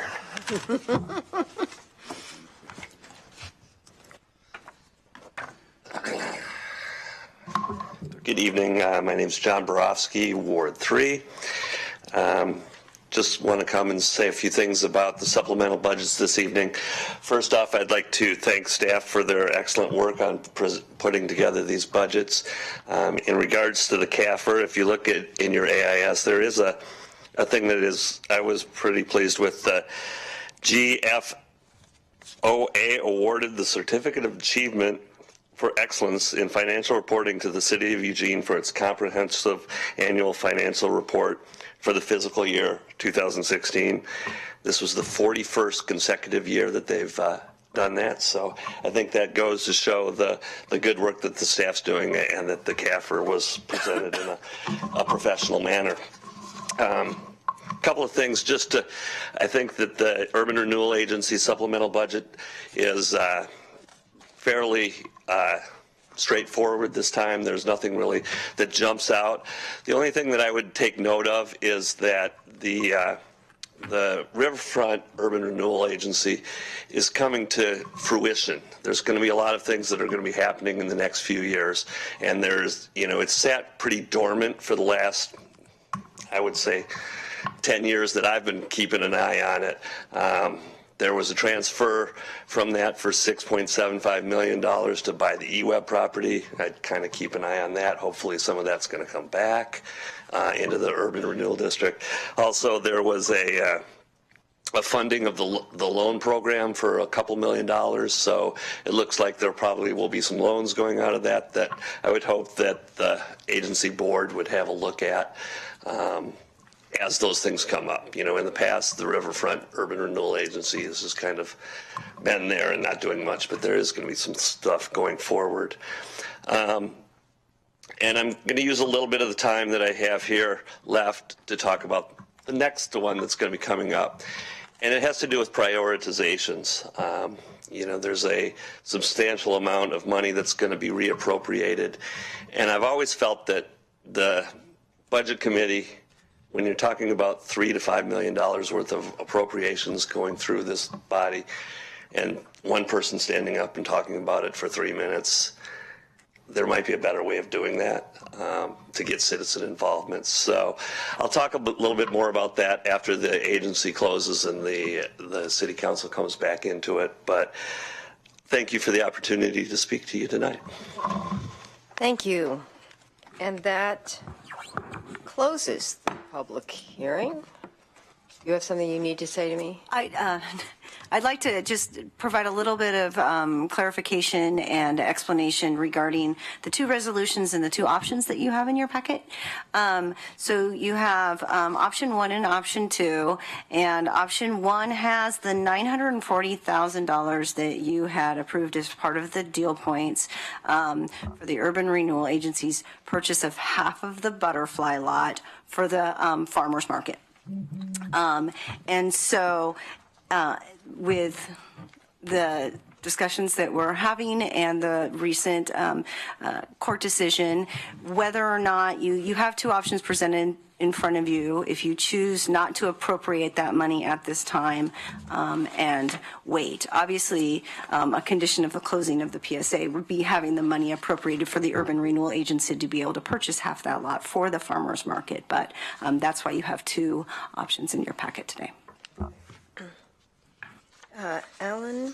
So which one's which? Option 1 is without and option 2 is with? The opposite. So option 1 is with and option 2 is without the $940,000. And should that come to fruition in January, February, March, we could always come back and then authorize it. Yes. Right. Any other questions, comments? Councillor Semple. Our agendas are really, really full right now, slammed up before break. We had 264 pages that we got since Thursday night, and I had to have a weekend. So I haven't had enough time to really digest this. I'm not sure that I really want to, but I think that I should have the time to do that. I'm going to have the same observation about the next one. So I would like more time. Any other comments? I think, yep. Councillor Clark? Just double checking the amount under the cap still in the Riverfront Urban Renewal is about 18 million, something like that. How close am I?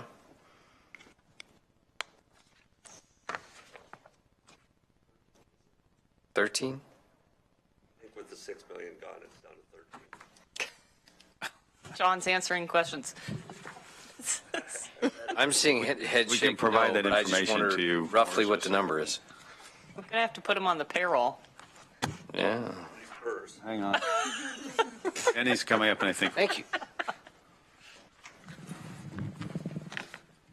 Unspent under the cap. Yeah, we can give you a more precise number, but generally the numbers we've talked about is there's about $28 million remaining under the spending cap, but we haven't purchased the property yet, so that's $5.75 million. We have quiet zone work, in the neighborhood of $3 million. So, if you start to exit out some of those, there's, it's probably closer to $20 million, but we can get you more of that information. That's roughly what I was looking Yeah, that's roughly about what. That's good. Thanks. I appreciate it very much. More than I thought. Okay, good.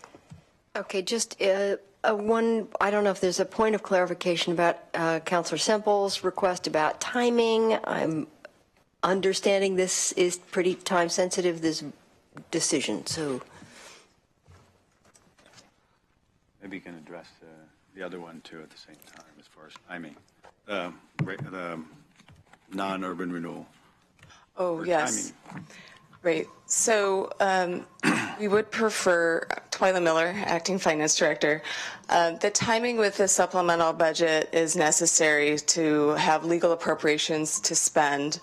There are a couple of things. One is we're recognizing new revenues. Our departments are going to be moving forward with services and new initiatives.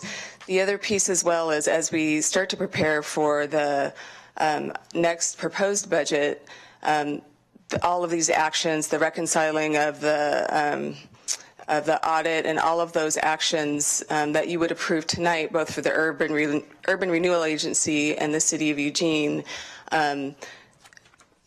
if they're approved tonight, then we can, we can incorporate those, people can move forward with work, and then we can also use those as the basis for, to have a good 6 months as we prepare the proposed budget to bring back to you in the spring.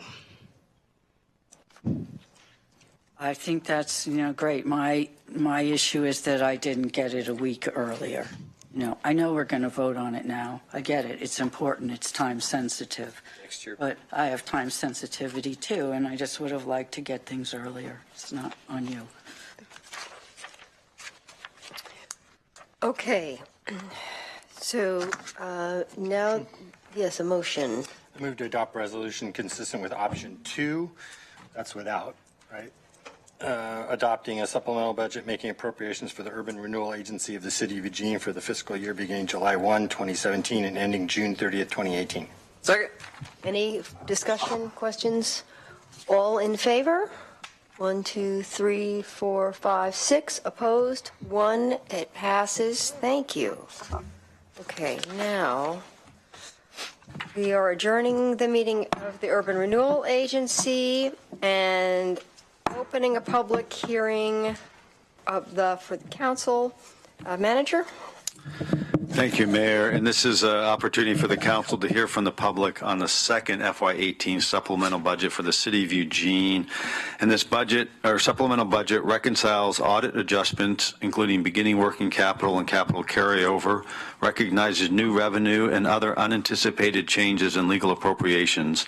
And it recommends continued strategic investments in community priorities such as public safety, homelessness, improvements to downtown, and continued work on implementation of the climate recovery ordinance.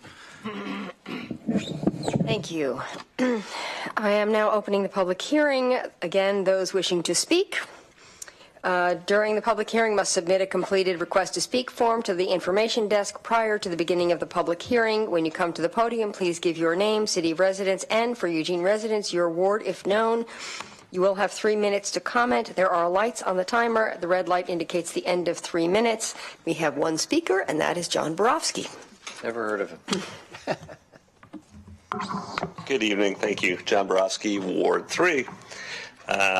Again, thank you for the opportunity to talk about the supplemental budget. I too, Emily, am with you. It'd be nice to get this before Friday, before the Monday work session, but that's the way it is these days.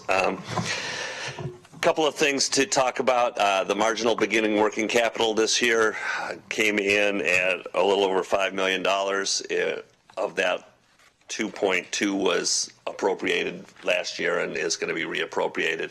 But there was significant underspending by departments and revenues that were recognized from other grants and other type of things that totaled almost $3.4 million. The city manager has done a breakdown of how he wants to spend that with council priorities and those things helping to guide those. Some of the things that are going to be in there is, I've kind of lumped them together. There's almost $625,000 to support downtown public safety, which is a priority for the council and the community, I believe. Also, almost $410,000 towards homeless programs, things like car camping, Lindholm Center, the budget committee's request for the dusk to dawn, those types of things. There's some things on there that I wasn't real sure about, just didn't know what they were. One of those was the Economic Prosperity Strategic Reserve Fund for $100,000. I wasn't sure what that was, but I'm sure it's a worthwhile cause. The only thing that I say is, if back in May, when you guys were sitting at the library with the budget committee, if you had $3.4 million to spend in discretionary type of one-time money, is this the priorities that you would have spent them on? And I think that's a fair question to ask as a former budget committee member. I think that these are all worthwhile projects. I'm not saying that they aren't. One of the things that I would like to say is that with the success that we've seen downtown as far as livability and safety and those types of things, I think that we also need to start looking outside of downtown because it's being ballooned out. You know, the Midtown, the West University area, and Whitaker are starting to get some of these problems. So maybe some of this one-time money could have made the bike patrols go a little further or stuff like that. So just things like that to think about. When you fix one area and there's extra money, there's other areas in town that also can be fixed. Thank you. Thank you very much. And that closes the public hearing. Any comments? Councillor Syrett? So thank you, Mr. Borowski, once again, for coming to make us think about how we spend our money. It's an important topic, one of our most important functions, I think, as a council. And I would say for the most part, I do see our council priorities reflected in the list here. I had a couple of questions for the city manager. The $105,000 listed as being from the marijuana tax, is that our allocation from what the state collects, or is that our local tax that's on top of what the state collects? I'll let Twyla answer that if you don't mind.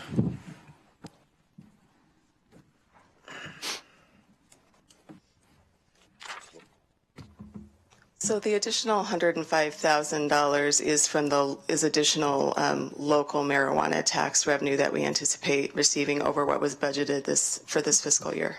So it's the local. So when we see that line item in our budget documents, we can assume it's the local tax as opposed to what we get from the state and is reallocated to us.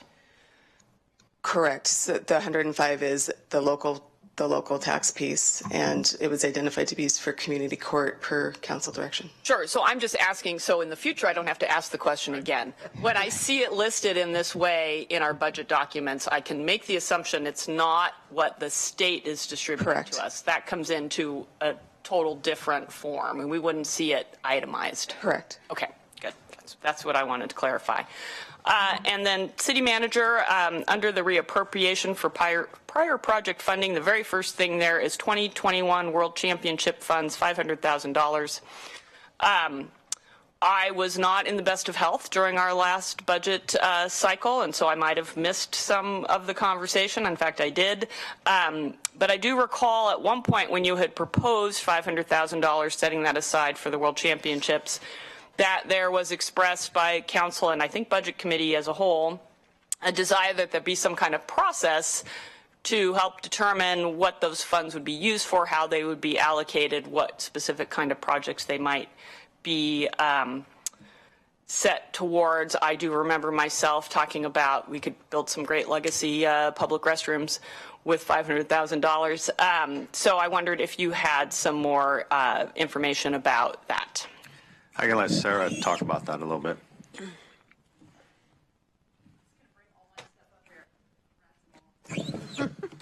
Please don't bring any rats. No, we're ready for the next conversation. Unless you also brought an owl. Yeah.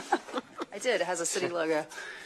So what happened during the budget committee that you missed was I gave a presentation on what we were thinking with 2021, and what came up in that conversation was I said I was going to come back with more process, and what the budget committee said at that time was this is actually what we wanted was an outline of what the intent was, where you plan to spend the money. And so I followed that up with a email last year to council that said, here's what I heard, here's what we're doing, and we added it into last year's budget. So it's already been approved in the budget. We haven't expended the funds, and so this is carrying those dollars forward. And I can sit down with you and walk through that presentation and kind of what we outlined as the parameters. That would be great, or even if you could just resend or send me that presentation and whatever memo you have to go along with it, that would be appreciated. Thank you. Sure. Okay, Councillor Clark. Thank you, Mayor. $900,000 transfer to the General Capital Projects Fund. Help me understand that better, because I know we do that, but help me understand. I'll start on that, and then John can do it. Like I said, this is like somebody else. Performance auditor, ladies and gentlemen. Somebody else will come up and fill in the blanks. So years ago, and this was before my time, the council, as part of your financial policies, and this is a really good way of doing this, is that there's some recognition that generally the budget wasn't providing enough dollars for just ongoing facilities capital maintenance. So it could be for roofs and those kinds of things. And so what was decided at that time was that for marginal beginning working capital, with few exceptions, the first $900,000 of that would be appropriated to try to help fill in the gaps on needed capital improvements. And so that's what you see. During the recession, as you know, there was a lot less monies to work with, and so there were some exceptions during that time when this money was actually recommended to be put in place. But it's a recognition that our capital or our facilities will continue to need capital investments, that the regular budgeting process often doesn't fully fund those. And so if there's additional dollars on supplemental budget, this would be a first and high priority for those dollars. And somebody else can fill in more gaps for your questions if you have them. Fiscal year encumbrances at 1.6. Okay. My point is, this is a rather lengthy list. There are a lot of things on here. I take John Borofsky's point that there are an awful lot of things on here that probably could use with a larger community conversation before we do this. I also take Emily's point that it would be nicer to have a couple of weeks to review this. And I'm not, that's not a fault thing. We've been doing it this way for an awfully long time. But I don't know, maybe it's time to do it a new way, where we spend at least a little more time on this typical thing in December. I think that might not be a bad idea, because I know that with a few $100,000 here, we could maybe get Stryker Field built. And that might be a council priority to do at this time. I don't know, planning for the spring. So maybe higher priority than some of these, maybe not. I don't know. But it would be, I think, worth the conversation. So I'll vote in favor of this, as I would, because that's responsible. But I'd like to see us do it different next time. Thank you. Councillor Zelenka. Yeah, the capital transfer to, I know. or transfer, that goes back to when I was on the budget committee. I remember doing that a long time ago. I think it's a smart policy that we do make our first $900,000 go to do capital projects for maintenance and upkeep. Question about and then the other point about this is that the big chunk of this money is all one-time funding requests, which means they're just being spent. They don't have ongoing costs, so it's a substantially different character of kinds of spending. So that's an important thing to keep in mind, and I support all of these. I do have a question or two, though. Equity and contracting, $157,000. Is that related to Councillor Evans and what we've been trying to do to get more minority and women-owned businesses and doing that process in a more forceful fashion? Yes. And then parks illegal camp cleanup, $240,000. That's going out to the river and other places and cleaning it up. Is that enough? Yes, and there's Sarah could talk about if there's a couple of additional things. So it's graffiti removal out in parks, all those kinds of things as well. But yes, this is what the intent of it is. Yeah. I'll also note that we also do the homeless outreach project, $120,000, Lindholm Center weekend hours, $75,000, homeless car camping, $60,000, and then so that's quite a bit on homelessness and other issues. And then I'd just like to thank the manager for putting in the climate recovery ordinance implementation monies. That's necessary for us to get started on that, and well worth our spending of it. Okay, great. Yeah, Jennifer, go for it. Councillor Yates. I would like to echo Emily's. I think maybe I'm also new, and so I would have liked for us to have some time to just all be able to look at this list and really discuss if maybe this does fit all of our priorities, but taking the time to have that conversation, I think, is really important. And it also, I think, would give the public an opportunity to hear more about where our money is going, which I think is important. To Alan's comment about this being one-time funding, if some of these things are always on here every year, then it's not really one-time funding, in my opinion. If it's expected to be there every year, it's kind of ongoing. It's the annual one-time funding, so I don't know. That's probably one of those semantic things. But anyways, I would also really appreciate more time next time we do this. Okay, great. Any other comments, questions? All right. So do we have a motion? I move to adopt Resolution 5210, adopting a supplemental budget, making appropriations for the City of Eugene for fiscal year beginning July 1, 2017 and ending June 30th, 2018. Second. All in favor? 1, 2, 3, 4, 5, 6 opposed, 1, and it passes. Thank you very much. And that ends that part of it. And now we're ready for rats. Oh, one thing. I just want to clarify the question about the materials earlier related to the urban renewal financial report. So for the last few years, we haven't included that document in a printed version in its entirety in the physical packet you receive. We did reference it by a web link, and it's always available on Dropbox, which is how many of you access your materials. So, and then we put it in the library, which I will gladly show all of you because apparently you're not familiar with.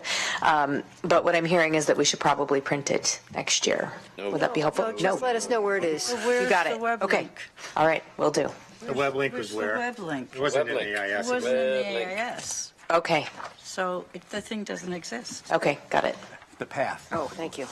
Duly noted. Thank you. Okay. Rats. Oh my gosh, is this a map? Hello. So I'm Sarah Maderi, Interim Public Works Director. I'm joined by Denny Bro, PDD Director. We're here at the table mostly because we knew we were all going to be here tonight. And I want to echo a little bit of what you heard earlier at your 5:30 work session. You've polled for a work session on this item, and this wasn't intended to be your work session on rats, but it was intended to kind of get in front of you quickly before you go on break to address the problem, talk to you about what we've been learning, and let you know what we'll be working on until we have a chance to meet with you for a longer time if we need to. So this issue first came to us from a couple of counselors, and also you've been receiving emails and now more testimony that there seems to be more rat complaints out in the community. We, did the first thing of saying, there was two things. One, there's more complaints, and the second thing I was hearing a lot about was, and the city's not doing anything about this, or the city used to do something and now they don't do anything. So part of what we were doing is just first determining what the facts are about this. So is there a bigger rat problem?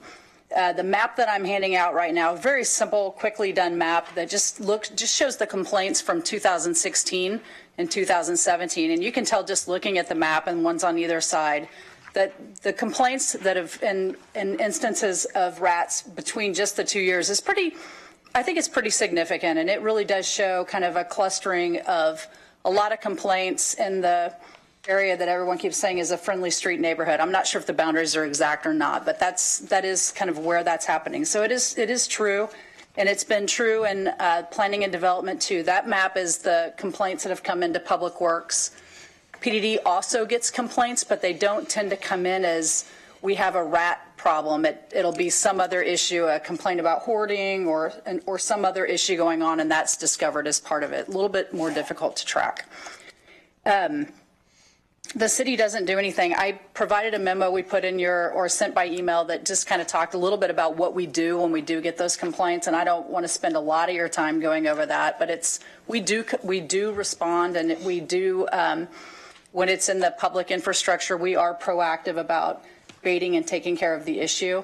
And when it's in private property, we are very proactive about reaching out and talking with neighbors. That said, we've had a jump in issues from those 2 years. So the last thing that people have been emailing about and saying that it's a public health crisis and we should deal with that. So in anticipation of this, I just want you to know I also did meet with our public health administrator, Dr. Lukey, last Friday to talk to him about the issue, show him the maps, and ask him what his thoughts were and whether or not this was indeed a public health crisis and how we could work together. So, you know, basically everything I'm learning in my conversations with him are really, we can continue to collect data, and you've heard that. I think the data is important. We can collect that, but no matter what the data is, the solution is always going to be the same. And so what we would like to do is just start moving forward with solving some of the issues. So the first one, you know, the two things are really, how do we get rid of a food source and how do we get rid of their habitat? When it comes to the food, there's kind of a combination of getting out there and doing some public information and engagement and letting people know you need to get your chicken food sealed, you need to get things off the ground. You know, if it's a food source in the pipes, you know, that's a little bit of a different situation, but that's not what we're finding. So it's a combination of food, it's a combination of composting and other litter. And then the habitat issues, there's a whole number of things. So there's, we find them in blackberries, so getting out and letting people know the vegetation needs to be removed, open sheds, basements, hoarding, underground pipes. So the things that I think we'll do that are very different, Dr. Lukey and I committed to partner on getting out and doing a public information campaign. One of the concerns is something Councillor Zelenka brought up. We don't want people to hear, oh my God, there's more rats, we should go bait our rats. There's issues that you've brought up about pets and wildlife, but even more concerning is he can cite numerous cases where people have either used the wrong kind of bait or put it in the wrong kind of location, and they've actually had human lives lost as well, in particular children. So we want to be really thoughtful about how we let people know there's an issue and how they can address it. So he and I have already kind of exchanged some emails. We're putting our teams together to talk about what kind of information do we need and can we go out and just target these areas, not just on a complaint basis, but much more proactively. And we'll do that. One of the things that was brought up was were there broken pipes, the pipes from the 1950s. We've done a lot of, Public Works has lined a lot of those pipes, done a lot of repairs, but we'll be committed to going back out and smoke testing again and seeing if there's some issues that we need to resolve and to repair, and so we can move forward with that. One of the things that Denny can talk more about is, you know, we've been doing the Love Food Not Waste pilot with the home composting. That's actually a great solution for most people that don't want to throw their food scraps in the garbage but don't know what else to do, so they're composting them, and that's provided a really great way for people to get rid of food scraps in an enclosed container. That, I think, is been piloting in that neighborhood, was scheduled to go full scale next year, and we can kind of move that up as quickly as we can to get that happening. And I think you were going to mention just maybe a couple of other things around public information and education. Yeah, one of the things we're working on is a website. We're starting to compile a bunch of information which could be a resource for people to get educated about how to deal with garbage and issues around poison and all those kinds of things. We're also looking at other cities and how other cities have dealt with this successfully. Sarah mentioned public information campaigns, maybe working with Lane County Public Health. The other benefit of the curbside recycling program is that comes with a lot of education. We provide a lot of information about what you can put in the curbside recycling and not, and that's a great opportunity to piggyback on that and provide some education about rats and garbage and all kinds of things. Our solid waste recycling program also has an existing contract with the OSU Extension Service. It's a small contract. We do kind of master composting education out in the community. We're talking about the possibility of extending that contract, maybe making it a little bit broader and start to deal with urban farming and animals and garbage and all different kinds of things, really directed at all of those things and the impact on the rat population. Some other things we've talked about is educational workshops in the neighborhoods. We heard the gentleman from the feed store. They have a lot to offer. They're a source of information for folks. So we're talking about, composting retailers, feed retailers, pest control companies, using them as a source for education as well. Other things like neighborhood volunteer, door-to-door canvassing, those types of things. We also are looking at the idea of maybe of a team or someone who actually goes out and consults with the homeowner about how to deal with garbage and composting and chickens and all of those things. And the best example we have is what we do around public safety and crime prevention through environmental design and that kind of work. We could do similar things for rat issues as well. So we're thinking about it, and I think our plan would be to start to work towards some of those things that we think are most effective. Plus, I think we need to buy a city owl, and we'll name him Big Snappy. What should we name it? We need 2 so we can have more. Oh, yeah, I'm all over the owls. That'll put a hitch in their game. About rat vigilante parties. Rat vigilante parties? No. Lastly, because I'm becoming much more familiar with this in my new role in Public Works, I went back and read through all the articles and kind of compiled a list of names. I've worked with Jason Blazer in the past, and so I'll be reaching out to all of those and those that are here too to just make sure we're connecting. And I also want to just verify, I dropped a friend off in the Friendly Street neighborhood this last weekend after dinner, and a rat ran out in front of me. So what people are experiencing, I'm seeing. It wasn't red. It wasn't a red rat, but it's a real issue, and so we want to be very proactive about it. I'll just add, there were some comments about downtown as well, and we have been working with the restaurateurs downtown because that's really the source of a lot of the problem. Those are a lot easier to deal with because they're highly visible. You can see how the garbage is being disposed of in the alleys and where the grease goes in the alleys and those kinds of things. The homeowners are a little bit more problematic because they're not as visible, but we are working on downtown issues as well. Right. Great. Thank you. I have Councillor Clark and Councillor Zelenka and Councillor Pryor. Anybody else? Okay, take it away. Thank you, Mayor. Thank you both for the wonderful report. I guess my first question is, Sarah, can you tell me, certainly, in that we as a city haven't stopped doing something that we used to do around public works, around sewer lines? There is, for example, I heard someone anecdotally say that we used to do more in the way of baiting, trapping, gassing in our sewers, and we've somehow suddenly stopped doing that. Can you address that? Well, I think that that could, I don't know that we did gassing. That's possible. I think one of the things that, we're always adjusting our services over time. And so did we used to go out and bait everywhere without even knowing if there were rats there? That's possible. I don't know that for a fact, but I know we haven't stopped a baiting program. We still have staff that go out every time we get a complaint, and we check the lines, we TV the lines. If we see problems, we go bait. So we're still doing it. You said the gassing I don't may know. have stopped I have to look doing into that.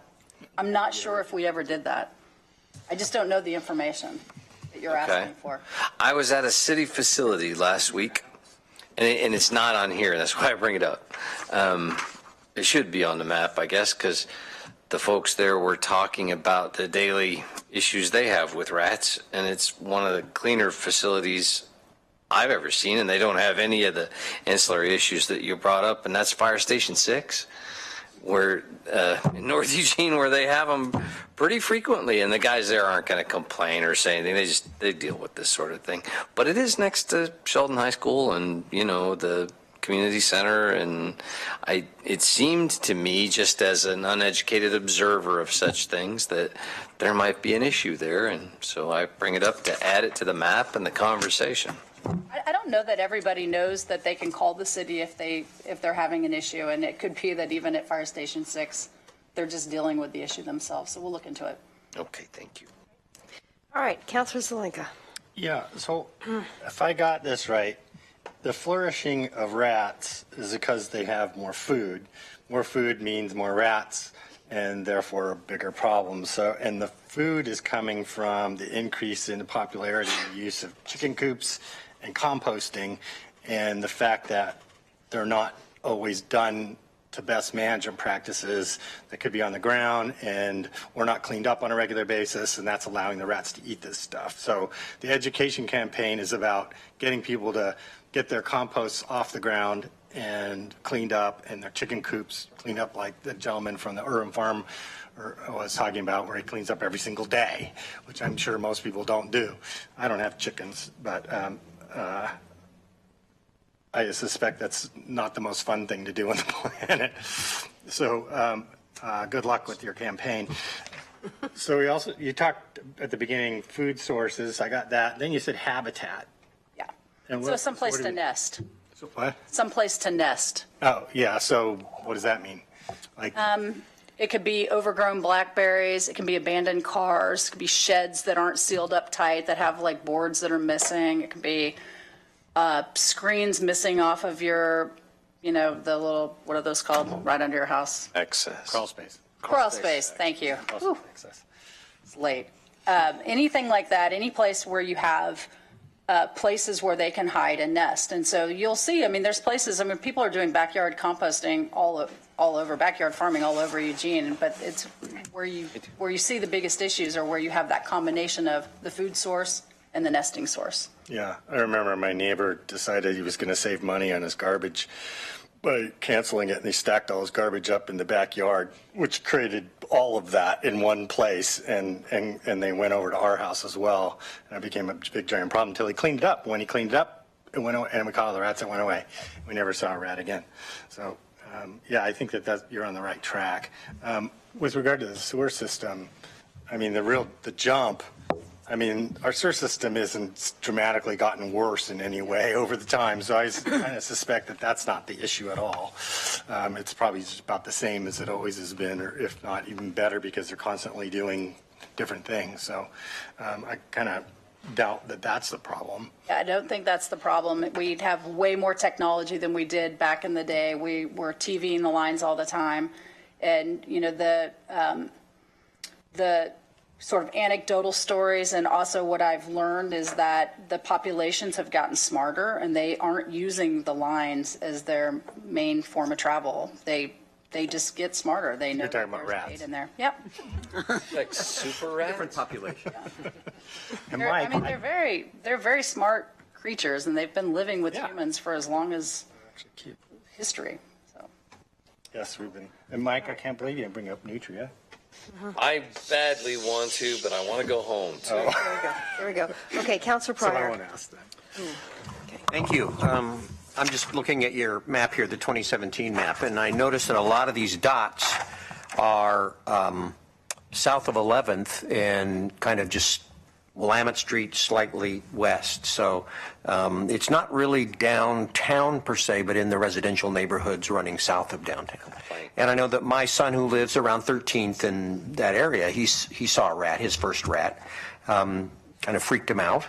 And I'm wondering, since he rents, if we have a strategy for how we would approach a lot of the rental management organizations, because a lot of the housing in the high dot area in here is rental housing. There's a lot of students there and a lot of other folks, and so I think some sort of a strategy to work with the rental housing, because I know in his apartment building, they just have a big dumpster, and you throw your garbage into the dumpster, and if I was a rat, that's like a food swimming pool for me. So I think figuring out strategies for how you could, work with that kind of a disposal system.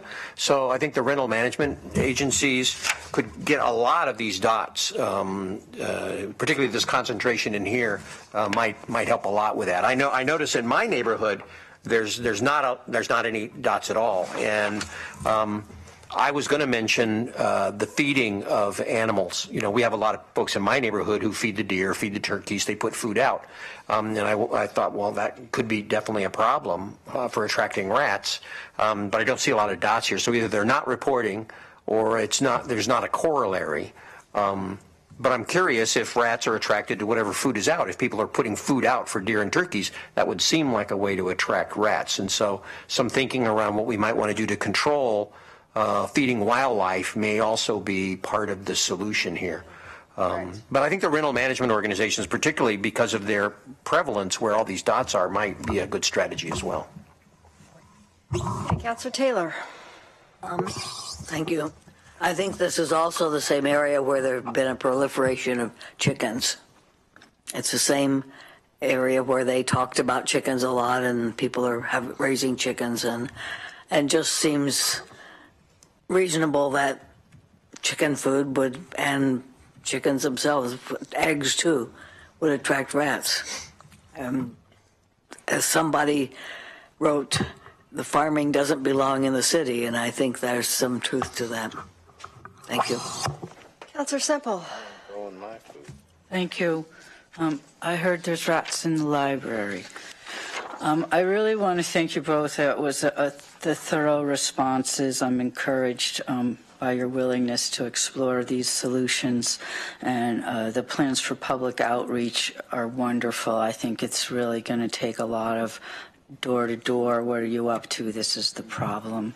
So thank you. I'm very grateful. Okay, does that, everybody had their questions answered? Thank you very much. Excellent. It's going to change our outfits and come back on the next topic. Right, okay. So we are done with that, and we are now ready to go into executive session. So let me, do we already get a knock? I haven't even read my little statement yet. The City Council will now meet in executive session held pursuant to ORS 192.6602E and ORS 192.6602H to discuss the negotiation of a real property transaction and to consult with legal counsel regarding current litigation or litigation likely to be filed. Representatives of the news media and designated staff shall be allowed to attend the executive session. All other members of the audience are asked to leave the room. Representatives of the news media are specifically directed not to report on any of the deliberations during the executive session except to state the general subject of the session as previously announced. No decision may be made in executive session. At the end of the executive session, we may return to open session and welcome the audience back into the room.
Twice on the pipe.